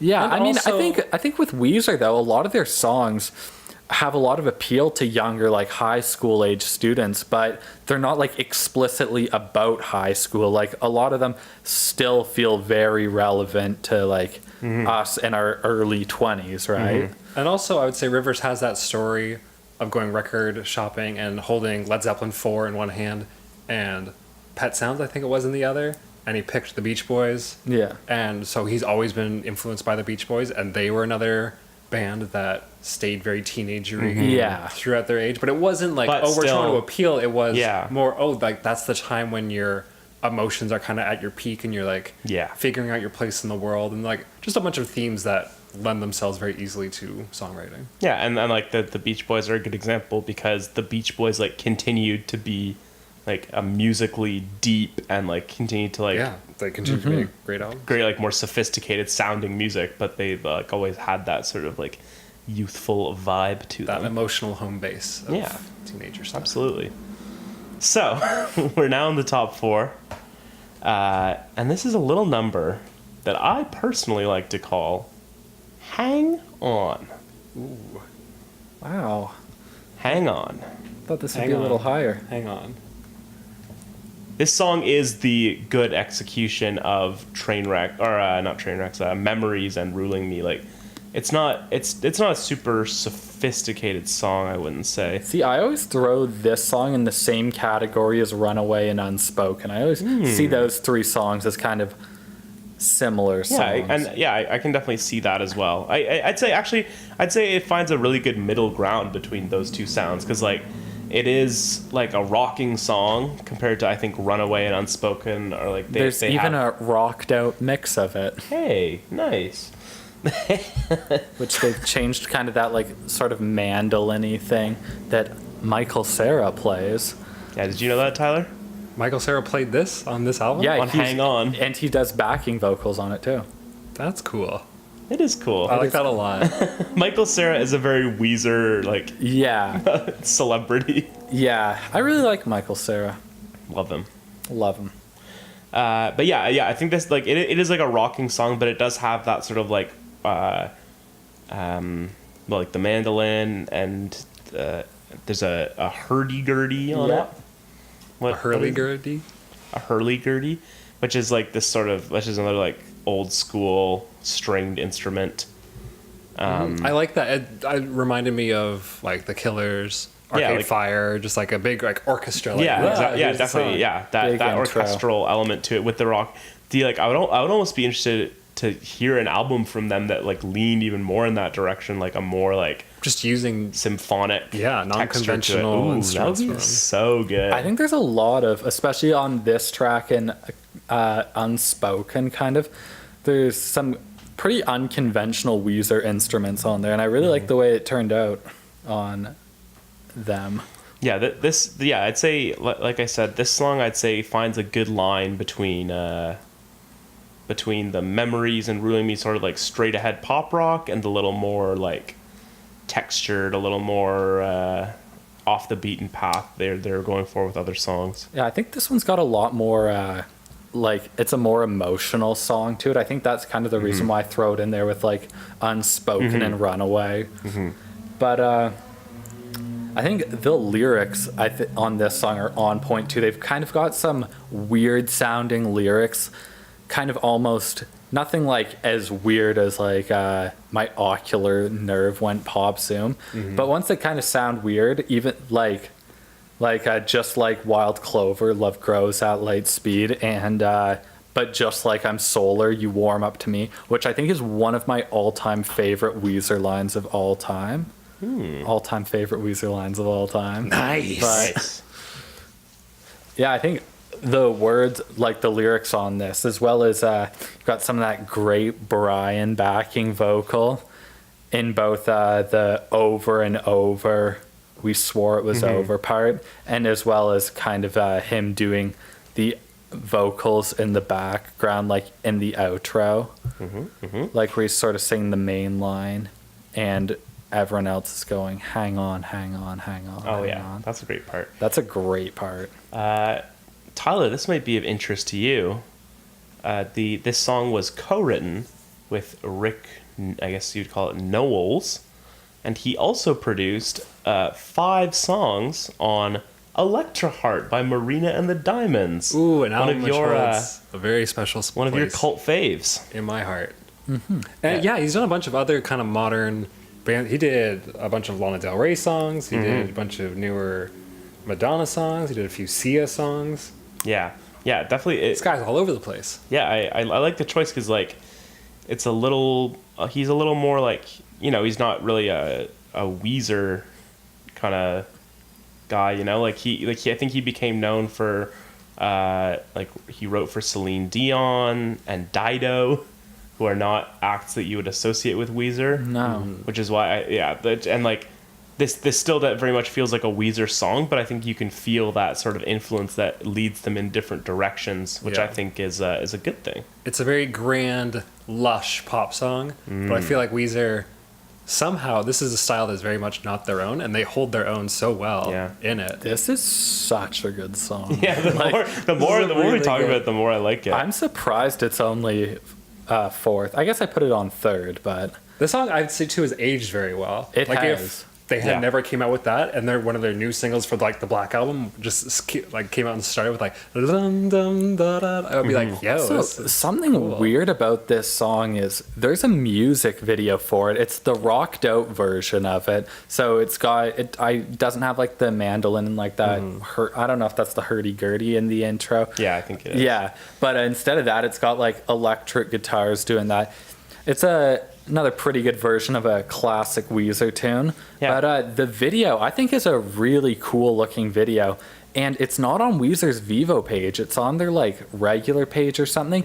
And it has a disgustingly low amount of views. Like last time I watched it, which was probably like 2 years ago or so, I think it had something like 1,700 views or something on it. I'm looking at this right now.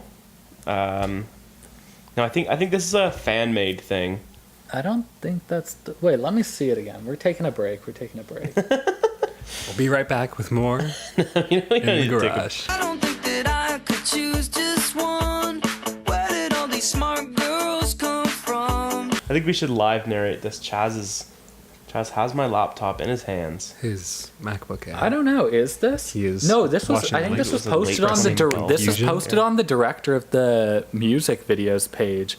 This is definitely for the video. 'cause Laying, there's- But this is what you're thinking. This video is what you're challenging thinking the of? idea that There's this a- was a fan-made There's a contribution. cool part with like some cowboy and Indian guy where it's like plays it forward and reverse. I'm pretty sure that's explaining official. some of the Yeah, it says technical it details says that of the well, it says that they video. were. Can I help? What? Yeah, go on. It says that they were posted as webisodes by Carl Koch. How do you pronounce that? Koch. Chris rebutts with a throwback to a classic member of the Weezer. Also, famous Nazi officer named Karl Koch. Cool. Yeah. Yeah. So Neat stuff. so I guess they were posted online by Carl. I'm seeing. Let me see. So I'm seeing. There's something called the balsamic reduction cut, and the Poquito Mas Bocas cut. That sounds They're- really stupid. They're different versions, I guess, of these videos. Maybe different edits that were both posted as music videos. Sounds confusing. It is very confusing, apparently. But yeah, so there. I don't think there was like an official, like actual big music video, but it was a single. Interestingly enough, two singles from this album. First was "Memories," obviously that came out in August, a month before the album came out, and then "Hang On" came out in February of 2011. Oof. I mean, 6 months later, practically. wow. And like, I hate to say it, but Weezer yet again picks a terrible first single. They did. Well, Yeah, well, what would you choose Well, as the I'd say first that's a single? poor choice. yeah, I think it's hard to tell on this album really because I think the best songs wouldn't have made good singles. Yeah. I Yeah. don't think. Maybe okay. this Hear one me would out. have. Hang On, first single, Yeah. second single, Unspoken. See, I don't think Unspoken would make a very good single. I think it's interesting, conceptually speaking, but I agree that I think it's just too weird of a song. That's like saying like you wouldn't ever put like Greatest man that ever lived. no, I was gonna say you wouldn't ever put Across the Sea as a single, right? Okay. Or like Interesting. Falling for You, which I think are two amazing songs, but I wouldn't put them as a single. I don't think they really have as much radio appeal. Trainwrecks. Maybe I could see I can see Trainwrecks. Trainwrecks for sure. Yeah. This is a very non-single album. Yeah, like Yeah. it's See, not- I think Memories does feel a lot like a single. Yeah, I agree. yeah, it does have that single. It makes sense as a single and as a first song, Yeah. even if it's not like the best song necessarily. Shall we move on? Have we said everything we want to say about Hang On? Yeah, I think so. Incredible song though. Let's move on to a song that I think that Chaz considers to be rather similar. It's Runaway. Run. Run Away. Does that mean? Oh wow! Now I know what number 2 is, and wow, this was a bit of a Curveball. Yeah. No, we'll get to number 2, but let's focus on number 3 right now. This is another very interesting song. The more I think about it, the more I definitely agree with you that this and Hang On are very much twins or cousins with each other, because Yeah. they have the same, like, it's a sort of different direction, like a little less straight ahead pop rocky, a little bit more like texture to it, a little bit deeper of a song. But Tyler, how do you feel about this track? I don't know. I like that intro that sounds like it's not playing on a radio. That's not that good. Like, that is always just an effect that I'm like, oh, nice, every time I hear it. Ooh. But- Just touching on that for a second, every time I hear that when I've got headphones in, like on the bus or next to a road, it's so quiet that I can't hear it, so I have to turn it up so that I can hear it, and And then then the rest of the song suddenly it swoops in comes in and blows my eardrums out. So Nice. that's my one gripe with this song. That's my Yeah. main criticism. This album, not great if you have hearing problems already. Good point. Tinnitus users, Users, if you've downloaded tinnitus onto your body, if you're a tinnitus user, watch out for this album. truly, you're gonna have some issues. Rivers did Issues? what now? Huh? You're gonna have some. Some issues that you might need a tissue. He's doing this on purpose. Let's move on. Rivers did drums and piano for this song. I said drugs and piano. Rivers did drugs and pee-pee for this song. Nice. Yeah, no Pat Wilson on this song. Everyone else did. Well, I think he did backing vocals. Nope. No Pat. Just so it was Rivers, Brian, and Scott on Vox, and co-writer of the song Ryan Adams Exactly. He on played guitar and bass. Yeah, which ties heavily into something about this. You know that really bright sounding lead guitar that's playing like throughout the whole thing? I'm assuming that's Ryan Adams, and I absolutely love what that does to this song. I think that's one of the best choices that Weezer has ever made for like a co-writer having someone else play Yeah, on that. I think this album shows like what can be done if you pick good co-writers Who contribute to like the instrumentation and arrangement. exactly, like, because holy shit, like It's like just good. It's a very simple part, but it cuts, and you get. And I Yeah. love that part. It's just such a stereotypical guitar part, but when the guitar goes like down, down, down, down, down, down, down, and then right back Yeah. in, and it's like it's just good. it's It's great. just a good moment of music. Yeah, you mentioned contributing to the instrumentation, and we were just talking about Hang On. Rick Knowles created the chord progression for that song, and then Rivers did the melody and the lyrics. Ah, Very interesting. Yeah. I totally agree with you guys. Like, I think all the co-writers on this album were like very good choices. I'm a fan of Ryan Adams, and Yeah. I just the idea of Ryan Adams plus Weezer is a nice Great. thought, and then it turns it's into also a great song. a good song. Yeah. Do we have anything to add about this? It's it's another song where it is very much an album track, even though it is like a I pretty think unique track. I think this is an amazing song. Oh, I think no, I- Great use yeah, of some of the best lyrics on it. It's such an emotional song. You can really tell by the lyrics and like the way the song itself sounds, like the kind of the turns the melody takes. That's I think the emotion is kind of why I lump it together with Hang On and Unspoken. That and that none of them have shitty lyrics, and they're all like a very solid song. Also, great use of backing vocals from Scott and Brian, Yeah. who are just in the background doing the oohs. And it's Yeah. it's great counterpoint to him singing. Yeah. The backing vocals are always a good choice. Oh yeah. This I don't. Have we had any point where we've said, you know what, should have left the backing vocals out? No. Yeah.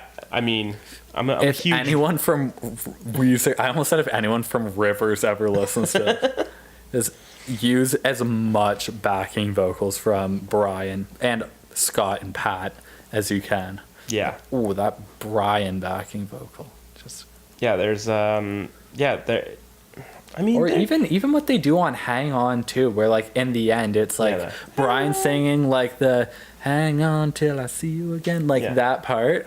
That sounds so good, like where you're kind of giving Brian the lead there, but like Rivers doesn't really have to throw away being the lead singer on a song, right? But you've got a nice little Brian lead bit there. Oh, great Why do I have it? track. why do I have such a boner for Brian's voice? Brian's great. Oh, we love Brian on this podcast. When we do our individual episodes that highlight each member of the band, Yeah. the spotlight on Brian's going to be a great one. Oh, yeah. So yeah, shall we move on? Are we all good on this front? We can move on. All right. So number 2, a surprise silver medalist for many of us, I think. Where's My Sex? How the hell did this song get so high? Now, I put it up there. yeah, I did also. I had this. I think this is a great song, right? I thought like you guys were gonna be like, oh, what? You put that all the way up at number 5? Yeah. So yeah, you had a number 5, Tyler number 2, and me number 3. Yeah, no, this is a great song. I'm just kind of surprised that it beat out Hang On and Runaway.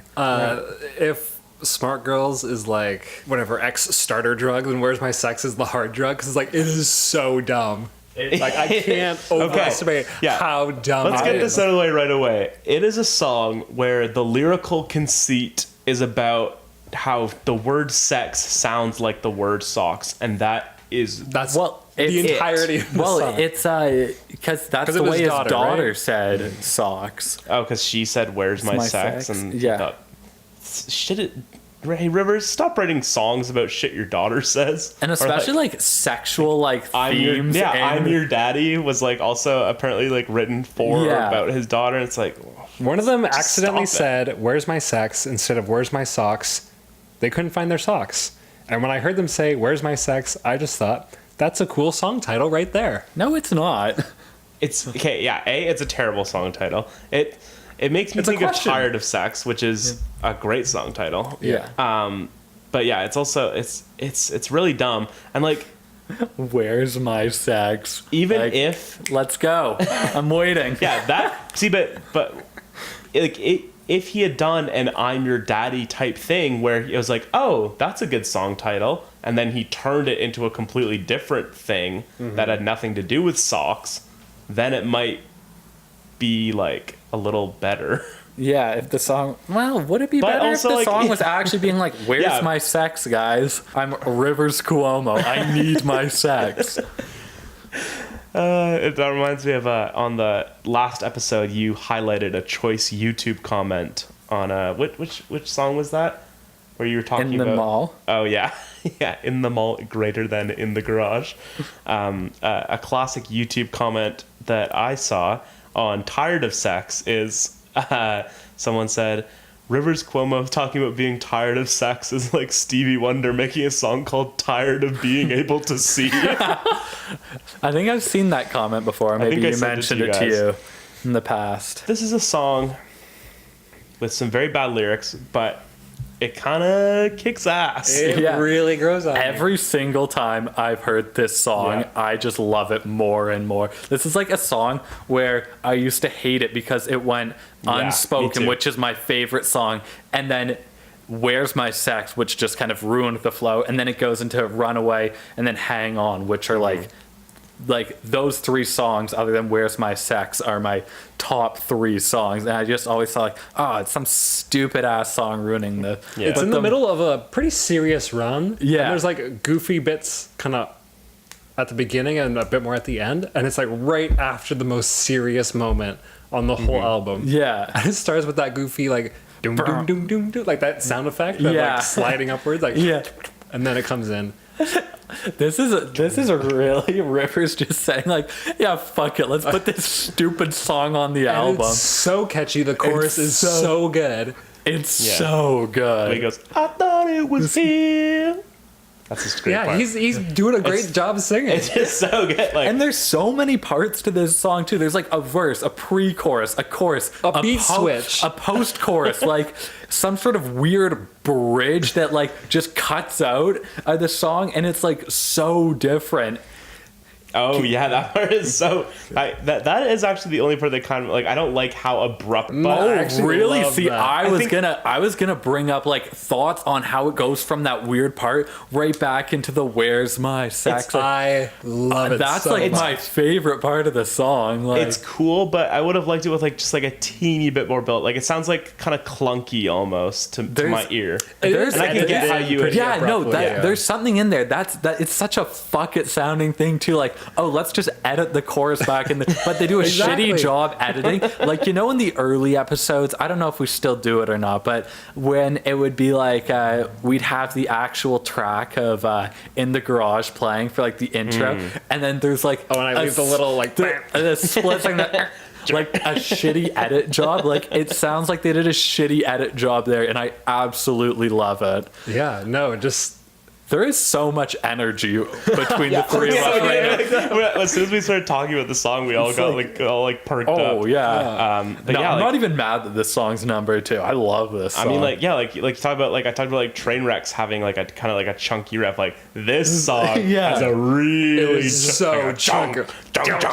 yeah, it's like so it's just a fat boy. And like it explodes into the chorus, and that second part of the chorus, every single time, Yeah. I love it to bits because it gives me this specifically a VeggieTales vibe, but he sounds like Larry the Cucumber. So Great you're like, pull. oh, my toes get wet. It sounds like such a like, and now it's time for Silly Songs with Larry. Larry, you know, where's my socks is a very Larry the oh, Cucumber. like where's Yeah. like Like oh, the hairbrush. where's my Yeah. hairbrush? We're talking to an audience of just us. Weezer / VeggieTales super fans. Jeez.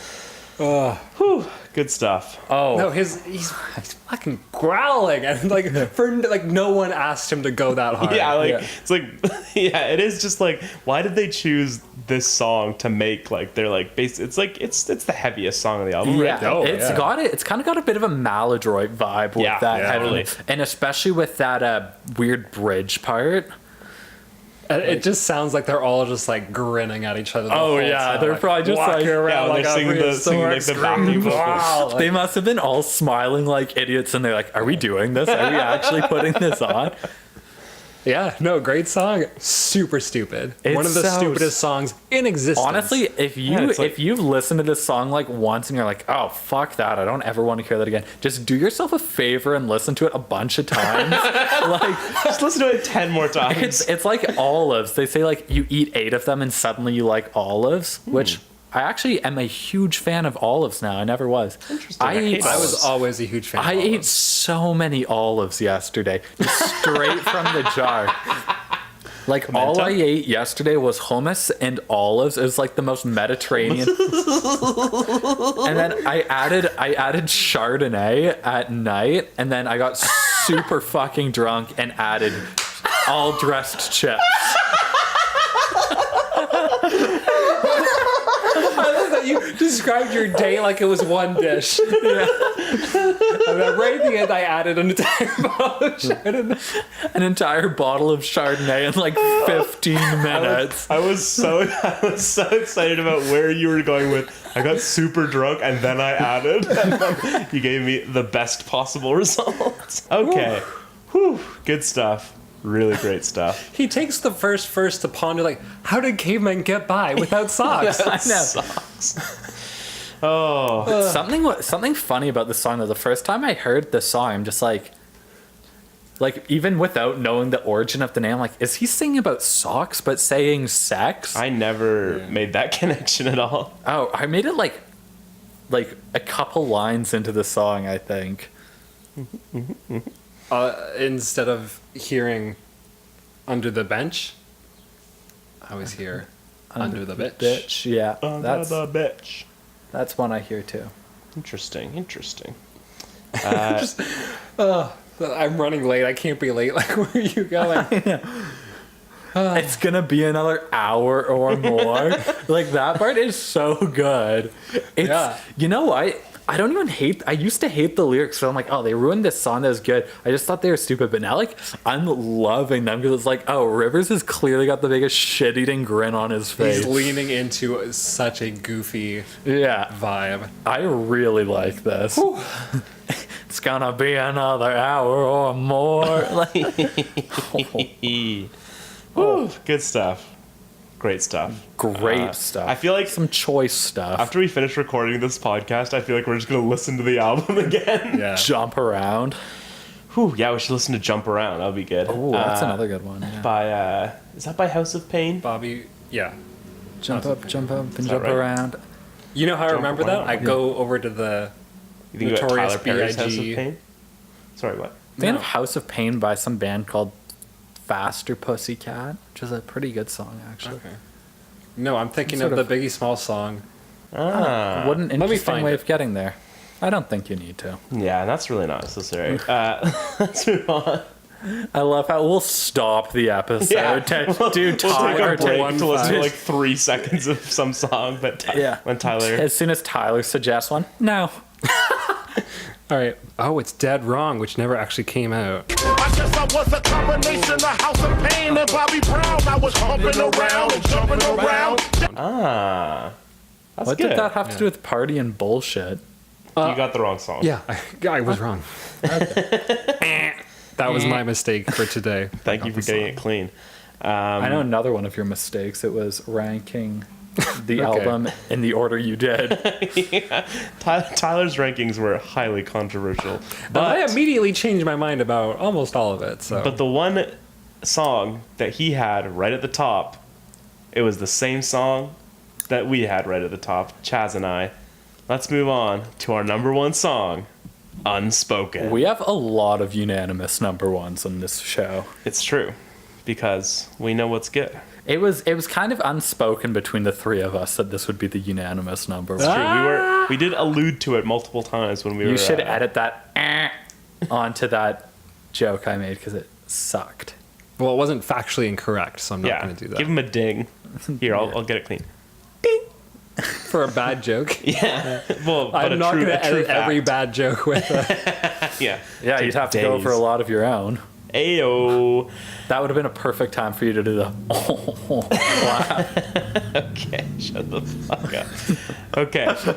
Unspoken. And if you take this away from me.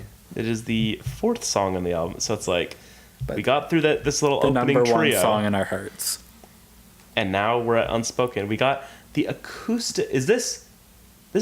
Must be the first time that they've done anything that sounds like this, right? Oh, yeah. I Or- think so. This is a very un-Weezer-like song. Even in my notes, I have written, starts by sounding very un-Weezer. Yeah, And like- River's voice seems, like, unnaturally high. Yeah, like other than like Butterfly or something, like Yeah. there's no like actual. Yeah, they don't ever really do acoustic stuff. Yeah, there's no song where it just has like the acoustic, but it's so cool. It's really cool. I like the strumming pattern a lot on it. The strumming patting, the woodwind instrumentation. Yeah, there's the a lot of percussion, really the- there's un-traditional stuff. There's some Yaz flute. Yeah, literally. the flute is cool. There's that weird little flute flutter in like the second verse or whatever that reminds me a lot of like that kind of flute flutter at the beginning of I think it's Rainy Day Mushroom Pillow by Strawberry Alarm Clock, a great psychedelic tune, Cool. which I highly recommend listening to. Their album Incense and Peppermints, great stuff on there, especially the title track and Rainy Day Mushroom Pillow. Okay. Cool. Anyways, yeah. Yeah, this song, it was just written by Rivers, no co-writer on this one. That's another interesting thing. It always seems like if there's a bunch of co-writers, like there can be some decent co-written songs, but then it's always the Rivers solo one that's like the clear number one. Yeah, but interesting. So the 2 Rivers written songs are Memories, which we had near the bottom of our list, Oh, that's interesting. and that Unspoken. Memories really does not sound like a Rivers solo, right? This feels like a song that Rivers probably had floating around for like a long time. Yeah, I could see that. Yeah, it says when did he get married? Because it says Rivers said in an interview it was written right after he had gotten married, and so the song is basically about the idea that like now that he's with someone, Like the scariness of hinging all that stuff on one person. not even that, sort of having to like make changes to your lifestyle based around like sort of like having someone else that you have to consider when you're making your decisions, because when you're single you can kind of just make these choices unilaterally because you're the only one who's being affected by what you do. But now that he has this marriage, there's sort of this other element where he sort of is chafing against this against these feelings, which again, definitely not a teenager thing to be talking about. It's a very dark song. Very dark. Yeah. Really good lyrics. Yeah, so he was married in June 06, so probably it was around for a few years before it made it onto an album. It's so interesting to me that it made it to being a song, especially the song that it is. Basically the first probably 2/3 of the song, would you say, is like all acoustic. Yeah, with some interesting instruments. With a little bit of like orchestral instrumentation around that, Yeah. and then right near the end there, it sort of drops into that heavy rock sound. Which And is what I love about it is that it's that final chorus, but they sing the "and if you take this away from me" part first in total silence, and then the whole thing drops. Yeah. But you can tell because it's with the backing vocals, whereas before it was just Rivers singing it by himself. But then it's them all singing it, and then it drops into the like the heavier chorus. Oof. And you can like there's such a visceral pain and emotion and fear in his voice. Yeah, and right before that, I love the part the like when the poison seeps through and you're laughing at me. I love the harmonies Building up on that part.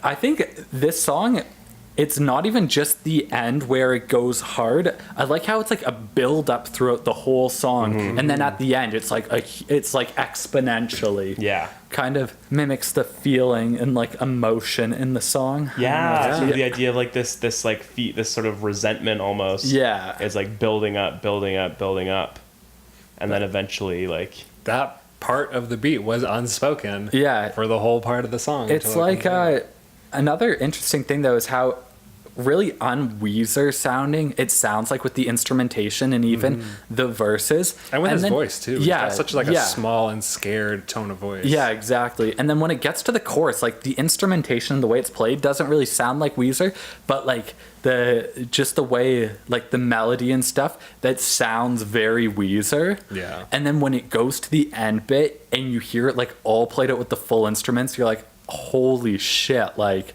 It is. I mean, a holy shit, moment. because this is so good. It's a holy shit moment, but also holy shit, like it sounds so much like Weezer. It's like, oh, they took the same thing but tried it in a new way, and then they showed us it in the classic Weezer way that we know and love as well, which is something I really like about this song, because it really gives you them kind of going off and trying new stuff with like new instruments, with like that flute bit and some of the strings. So un-Weezer-like. It's so un-Weezer-like, but it's so good. And then they don't just leave you wondering, being like, oh, but what would this have sounded like if it was done Weezer's style, like the classic Weezer style? 'Cause they give you that too. And they use the transition between the two styles as like a way of like creating suspense for that like 1 second, and then it's just like communicating. It's like, whoa, like I am floored by this. I've played this song for 2 or 3 people, and they were not Weezer fans, and like this is one of those songs that changes your opinion on Weezer, because like every single person, like you can see their body react when the whole band drops in. Yeah. Something I find absolutely crazy about this though is there was a thread on All Things Weezer, and people were talking about how shit Hurley was. And I brought up a few songs, and then I brought up Unspoken and said, like, oh, like, Unspoken is, like, an incredible song. It's one of the best Weezer songs post-Pinkerton. And, like, I would rank this above some of the songs off of Blue and Pinkerton, right? There's a lot of albums where, like, the best song off those albums I would still put below like. It's like how every Weezer song, it's how the worst Weezer song is better than every other song in existence. It's been a while since we've. That's an oldie but a goodie. Yeah. Only the long-time fans will know that one. Yeah, but no, like this. But yeah, so I kind of said that on there. I said like this is one of their best songs post Pinkerton, and I was like catching a lot of flack. Ravaged online. Yeah, people were just like, what are you talking about? Like that song's shit. Like the album's shit. like- and like, I don't know how anyone can hear Yeah, that song and not have the visceral like that is like Pinkerton style. You feel his pain and yeah, emotion. you feel the song. And also just like, even if you had never heard of Weezer before, that whole acoustic with the flute building up to the electric climax, like that's just good songwriting. That's Yeah, I love the like sort of like chord progression with the vocal melody. Like it's and it's like very recognizable. Like just from Got that some like acoustic great chords, Brian like, you know exactly, backing like, vocals as what he well. is. Every great Weezer song needs some great Brian backing vocals. Yeah. Ooh. Oof. Ooh. It's like why would Rivers sing a part by himself when he could sing it with Brian singing along with him? Yeah, Always makes you wonder. I mean, that's the beauty of being in a band. Like you don't like why do things by yourself when you can get all your Incorporate buddies Brian. with you? Yeah, when you can have Brian Bell. You know what? We should make a band with Brian Well, Bell. I was just gonna say I've been playing in a band with two of my friends for a few months now. Things are going good, but what if we got Brian in this band? Guitar would sound much better. Yeah, And vocals. yeah. just the backing vocals. Yeah, Just- yeah. Oh, Brian singing lead? Come on. Sorry. No. Oh, come on. There's some great relationship tunes out there. I'm sure there are. So we made it through all of Hurley. Where would you guys put this in terms of post Pinkerton? We've got Green, Maladroit, Make Believe, Red, Raditude, and now Hurley. Is this a contender for number one? Post Best Pinkerton that post-Pinkerton we've albums. covered so far. Yes. Yeah. Yeah, I would Yeah. say 100%. This is a huge contender, if not objectively. And so, but so why do people dislike it? I don't understand. Don't know. Because I know we all really people enjoyed hate, it. People hate Memories. I know that. People hate Smart Girls. I don't think people like Where's My Sex.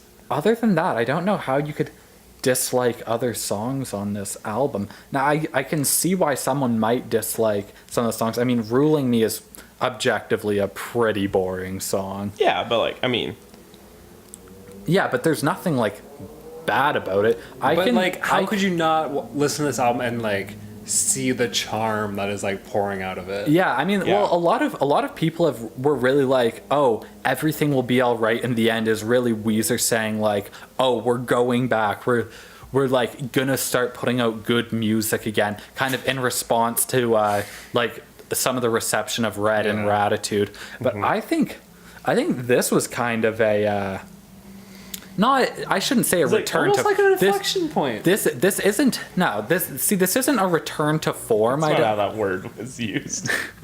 I don't think this is a return to form, but it's certainly a return to writing good music. Oh yeah. Yeah, exactly. It doesn't feel like they are specifically being like sorry about Raditude, sorry about Red, because that is basically what everything all right will be all right is about. But it's just like we're gonna make an album and the album is good. More than making like an overt statement of like sorry, the best way to make up for making a bad album is to make a good album. Yeah. And they did. And yeah, that you were saying about the charm, Tyler. I think that is like it's hard to exactly like quantify it, but that is like what there is just like It's a charming album. it just feels like Weezer again. Yeah, they're at it. And like good and bad. They it's are like, back on their for bullshit. better or they're worse, back. all of their bullshit. Yeah, exactly. You really have to take the good with the bad with Weezer because Yeah, I mean, like, a that's lot of like- the bad is part of the charm of Yeah, Weezer, exactly. Even and the that's best something that Weezer. you really have to be like. You have to be a Weezer fan. Like that's. I don't know. There's a lot of people now. I know we probably have a lot of listeners like that, but then again, they're probably gone by this point in Weezer's discography. that's true. But no, there's a lot of people that are like like, oh, Blue and Pinkerton are incredible, don't listen to anything after that. And I agree, Blue and Pinkerton are incredible. But yeah, I don't know. But you can only listen to them so many times. Yeah, but I think being a Weezer fan really, like, especially in like today's world, maybe being a Weezer fan in like 2005, you could have been like, oh, I only listen to like Blue and Pinkerton, because they haven't really come out with a lot of stuff after that. But at this point, like, they've really kind of cemented in like a career with all this post Pinkerton stuff. So you, like, this is part of Weezer. You really have to enjoy it, and like you have to take the good with the bad. And the more you accept that you have to take the good with the bad, I think for me personally, kind of the bad seems to fade away. Yeah, the bad like becomes like part of just like, that's just what they are. It's Weezer, like, which is the more, ultimately a good thing. I think for someone who's been a Weezer fan for quite a while and like spent so much time listening to Weezer over and over again, like even since we started this podcast, I think I've really kind of like changed my opinion on a lot of stuff. Like, just take it at face value, like take it for what it is, and just kind of accept it. Don't be like, oh, Weezer, I can't believe you went from this to this. Yeah. But I think the shittiness is really part of the charm. Well, I wouldn't even say it's shitty, because but when we say shitty, we're talking about like the lyrics of Smart Girls or like Where's My Sex. But like, what is the purpose of their music? It's like, is to get in my head and make me smile. And, which does like, it for ever? all of these albums since, it's like we can kind of give off the impression, if like we're talking about all these songs very critically and kind of nitpicking for flaws, like, oh, do these guys like not enjoy anything? And it's like, when I listen to Hurley, even the weaker songs, like, just, you know, in the rain, in the sun, like, it's not good, but like, I'm listening to it and I'm smiling walking down the street. It's like, a catchy, yeah. This album makes me smile. It's like Smart Girls. That song makes me smile so much. I think it's a fine song. And there's something about this album that just escapes criticism. It's just like, you just want to give it a pass because it's like so fun. And just like when it comes down to everything, including like the physical packaging of the album and that fucking sticker on the front that says including the Smash hit singles, all of them, and then it lists all the songs. Like, this album makes me laugh so hard, and it's so good too. I mean, its cover is a big, I wouldn't say shit-eating grin, but like, that grin is definitely like, it's not a good album cover, but that grin is it like definitely evokes like the spirit of the album. It's just like a big, like, cheerful guy just smiling at you. Just like, oh, hey, Weezer. Weezer's got a new album out. Let me check it out. Hi, Weezer.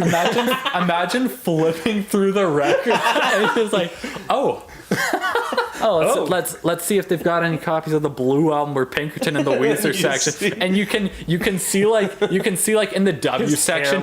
No, not even that. You can see like the Weezer tag. It's like, oh, I guess this is where the Weezer start. And then if anyone's ever been like flipping through a record store and you're like, oh, I hope they have this one album by this one artist, then you like look at the section and say it's like the Police or something. Say you want like a copy of like Zenyatta Mondatta or something like that. And you're like, oh, look at that, like the Police section looks really fat. It looks like there's a ton of albums there. And you get to it and you're flipping through it and it's all just like Sting or Stuart Copeland albums. Like, I just imagine like, bless you. I just imagine someone going there and seeing a super fat Weezer section and being like, oh, there's so many here. They've got to have a copy of the Blue album or Pinkerton. And it's like 8 copies of this guy fucking smiling at you.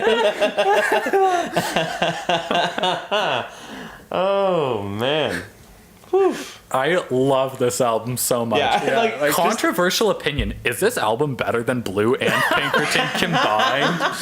Just the process of like talking about it is just like, it just like makes you happy. Something we should really start doing is like, for all of Weezer's albums so far, at least for me, and it seems like on the podcast, it's been like oh, Blue and Pinkerton, huge power gap, like nothing comes close. And at this point, when we're kind of talking about where an album ranks, everything it's is like, relative. It's like everything's relative like to that. It's like, oh, this is their best album. Like, obviously, aside from Blue and Pinkerton, we should almost start comparing more albums to Blue and Pinkerton. Now, I don't. Now that we're in this leg of it, I think. Yeah. Now, I don't think. I think some albums are really good, but I think they're different than Blue or Pinkerton. I think it's kind of hard to. It's like comparing apples and oranges. Yeah, I don't know if I can co-sign this thought. Like, I mean, like, I'm not saying better, but I'm saying the fact that Weezer is still making albums means they have to be okay with people comparing them to Blue and Pinkerton. Yeah. Yeah. Well. Oh, yeah. I mean, like, we can certainly compare it, but I'm not saying much worse. Yeah. Well, yeah. I don't know. When we talked about Blue and Pinkerton, we spent a lot of time talking about like lines that didn't land, transitions that were weird, songs that we didn't like very much. But I feel like if we applied that same, I think it's more that Hurley is hard to like hate on. Yeah. Than it is that it's a great album. Like, I think, but like still, Blue and Blue and Pinkerton are held in such high regards. Like, we have to go in there nitpicking. Yeah. We can't just be those exactly. cocksuckers that go in there and are just like, oh, everything's incredible. Like, this is the best album ever. Like, well, also I'm thinking of the phrase like good enough to criticize. Yeah. And there's like some songs are just like Raditude was a real brief episode for us. We didn't have that much to say about the songs. It's because like there's nothing to criticize. It's like a lot of them we were just kind of like, this is a not good song. Yeah, or just like this is a very mediocre song. Although I don't know, I still think Raditude has some great moments on it. No, I mean, yeah. I don't think anything on Raditude measures up to like Unspoken. Like, nothing comes close to that. But yeah, no, I would say that like this album is gonna, I think, forever hold just a bunch of charm for me, just because like this is the turning point where Weezer makes me smile again. Yeah. And Hurley makes me smile. Everything makes me smile. White makes me smile. Pacific Daydream makes me smile. They all have their flaws. Some have more flaws than others, but it's like they just flipped a switch and it's like, oh, we're just gonna make genuine, heartfelt things that put a spring in your step. Yeah, it just stopped feeling like a chore to listen to them. And like even the good song, like I mean, like a song like Pork and Beans, for example, like I think Pork and Beans is a perfectly good song, but I don't like it. Doesn't like pet me up to listen to it. Yeah, or even like really good, like Hold Me or something. Yeah. Hold Me, exactly. Like incredible.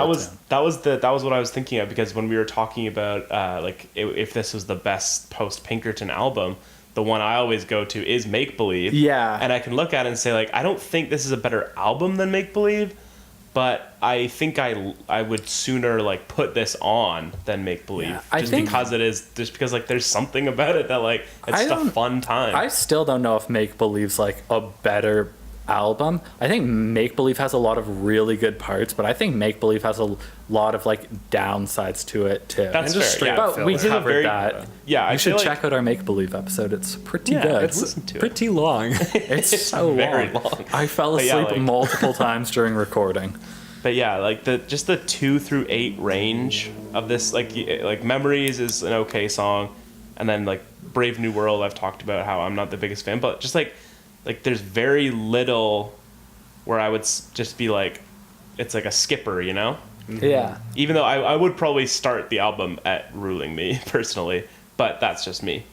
And also just like, I'm thinking specifically of Smart Girls and Where's My Sex, like, I can't think of any other band that would ever make this song. Yeah, unless they were like a comedy band. Yeah, or something like what was that one band, Nerf Herder or something like that, who are famous for opening for Weezer, and they recently wrote maybe it was like 2 years ago or something. They actually released a song called "We Opened for Weezer" or something. I think that's what it was called. Sounds like a very cool move for a band named after a word in Star Wars. Yeah. 2 words. A compound word. Just a good time. I've just got a big smile on my face. It's like we're back, Weezer. baby. Like after Raditude, especially, like where they just really feel like sort of like soulless and like emotionally kind of bankrupt to a certain extent. It's just nice to like emotionally and creatively bankrupt. And now it's like these guys have so many ideas, and like they prove it on their follow-up. Like, everything is so full of ideas, and it's like I'm just feeling so good about this because like I like Hurley so much more than any album in a long time. I like everything so much more than Hurley, and I like White so much more than everything. It's like, Yeah, we're just on that like hockey stick part of the graph right now for me. Oh yeah, we're in a great spot. But yeah, I think that's gonna do it for our discussion of Hurley. We're going to do our usual episodic album recommendations. So Tyler, would you like to start us off? I would love to start us off with Pom Pom by Ariel Pink. I Classic. listened to this album when it came out, and I did not like it. And I'm listening to it now and thinking, like, what did I not hear in this album? Because it is so instantly likable and catchy. For me, personally, I spent most of my, like, time listening to music alone, and listening to music alone was a very formative experience for me, and I spent a lot of time not really talking about music with anyone. And because of that, I always enjoyed the experience of hating an album at first and then growing to like it, because it felt like my taste was expanding. And just with this just great hit after great hit, 2013, these all sound like classic 80s tunes that got forgotten or something. Yeah. They just sink right into your head, and you're walking around like day after day, like freckles, freckles, freckles, and yeah. I was at an Ariel Pink concert a few months ago, right after his new album came out. He was playing a bunch of the stuff off the new album, and then the crowd was kind of dead, and then he played a few tracks off of Pom Pom, and like it just lit up like when White Freckles came on. Oh, it's like, such a good song. The whole place was just bumping. Yeah, every song just has this immediacy to it, even though so many DIY kind of bedroom albums kind of have this kind of like focuslessness to them. Like, oh, you're supposed to let it sit back and chill. And all these songs are just like driving like right in the face. Like even the more dreamy ones, like Put Your Number in My Phone, they just like they come in and they hit you and they're like in your face and they're immediate and they're fun and they're catchy. And I like it a lot. It's a great album. I like when he says he likes her areolas. I've got one that I'd really like to plug, but since we kind of mentioned the other one before, I'm kind of going to bring it up now. Julian Casablancas and the Voids, or just the Voids. Both Virtue, which is the newer Voids album, quite good. Made me kind of go back and re-listen to their first album, which was under Julian Casablancas and the Voids, titled Tyranny. And this was an album where, when it came out, I was kind of in the same camp as Tyler with Pom Pom. I didn't like it. I thought a lot of the songs seemed really long. I thought there was a couple good songs on it, like that one, like Where Eagles Fly or No Eagles Fly or whatever. I can't even remember the title of the song. And Human Sadness.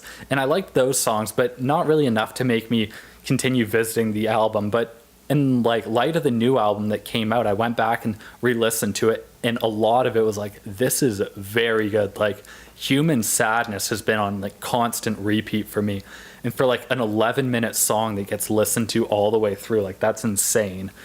That's one of the best rock songs of the decade, I think. Ooh, big words. Just because it's so long, there's so many different parts, and it just makes me feel a certain way. But the album I actually came into this wanting to plug was Dissed and Dismissed by Tony Molina, which I think was another 2013 album, which is one that came when it came out. I listened to it a couple times, and I thought it was all right, and then kind of put it away, never really listened to it again until recently. I've been listening to it a lot more, and that's an album where even if you look at the comments section on the video, like all the comments are like, oh, this sounds so much like Weezer. I think a lot of it sounds more like, a lot of people were saying his voice sounded like Weezer, but I think it sounds more like the vocals from the band Teenage Fan Club, which is another band that I highly recommend. Dissed and Dismissed, there's a lot of parts that sound like Weezer, a lot more punky feeling though, and it's a lot of parts that sound like Pinkerton. I forget what track it is. They all kind of mesh into one. It's a really short album. I think it's like 12 really short songs or something. Isn't Tony Molina the guy who played Dr. Octopus in the Spider-Man movie? It's Alfred Molina. See, I always thought Tony Molina was the name of the guy who was married to Mariah Carey way back in the day. And like her weird manager? Yeah, who like also like wrote All I Want for Christmas Is You with her and played Santa in the video for it, which is a great song and a great video. Yeah. I listen to that song when it's nowhere near Christmas. Tommy Mottola is who you're thinking of. Oh, that's Very close. That's pretty close. Sounds like a bad fake name that he picked. I actually I took a music course recently in university. Oh, really? And I took one of those in first year. And part of it was we had to record a podcast where we brought in a song. I brought in "Tired of Sex." Classic. But another person I was doing the podcast with brought in a Mariah Carey song, and he was talking about all this stuff with Tommy Mottola. Like apparently there's this one, like Tommy Mottola, like he also managed Jennifer Lopez or something, and then it like he knew that Mariah Carey wanted to use this certain sample for a song, and then he like took it and like J-Lo made a song with the same sample and like released it before. It was crazy. Ooh. Apple Music is saying Distant Dismissed is 12 tracks and 11 minutes long. That can't be right. No, it's 12 very short tracks. 11 minutes. I thought it was something like 18, but maybe it is 11 Is minutes. each track less than 1 minute long? Like, Some of them are. oh, damn, okay. There's some really cool stuff on it, though. I would highly suggest listening to it because it really doesn't take up a lot of time. It's easy to find the full album in one video on YouTube as well. This wrap-up has been dragging on. Holy Not that I mind. I'm actually going to recommend 2 albums, just because I feel like they're kind of cousins with each other. These are both albums that came out in 2018. Oh. They're both pop albums. So I'm going to go with Dirty Computer by Janelle Monáe, and also Golden Hour, or maybe Hours, by Casey Musgraves. They're both great pop albums, very different from each other. Dirty Computer is, if you know Janelle Monáe at all, she has a very sort of like futuristic themed. I didn't realize she had a new album out. Yeah. I'll have to check that out. She's got a whole, like, multi-suite story that she's telling. Yeah, I used to be a big Janelle Monáe fan up until, like, what was her second one? Electric Lady. Electric Lady, yeah. I had that album pre-ordered on vinyl. I was so pleased with myself back then. I thought it was the shit. Okay. But yeah, great album, and like so like that's more, I'd say, R&B influenced, and then Golden Hour, Casey Musgraves. It's a country influenced pop style. She was more of like a straight ahead kind of country artist, and she's branched out a lot more with this newest album. I'll probably play a song for Tyler and Chaz after this, but check out off of Dirty Computer, check out the song Pink, and then off of Golden Hour, the song High Horse I really like. So yeah, two pop albums, 2 newish albums that are a lot of fun. Janelle Monáe is kind of like Childish Gambino in that people were like, yo, where's the music? And it was like, if you pay attention to what she's doing, it's like, Janelle Monáe made 2 like decade-defining albums and then took time off to make like 3 of the highest-grossing movies of whatever year they came out. Like, Yeah. she, like, Moonlight. give her time. Like, new music is on the way, and she's also killing it right now. She really seems like a female Donald Glover in a lot of ways. I like that comparison a lot. I do too. I think that's going to do it for this episode of In the Garage. I hope you had a fun time listening. We definitely had a fun time making it. We hope you found your sex. Yep, I thought it was there. And yeah, have a good day. And I like you, And we should go out sometime. if you want. Bye. And I see. used- And I see. used- I see. And I see. And I see. And I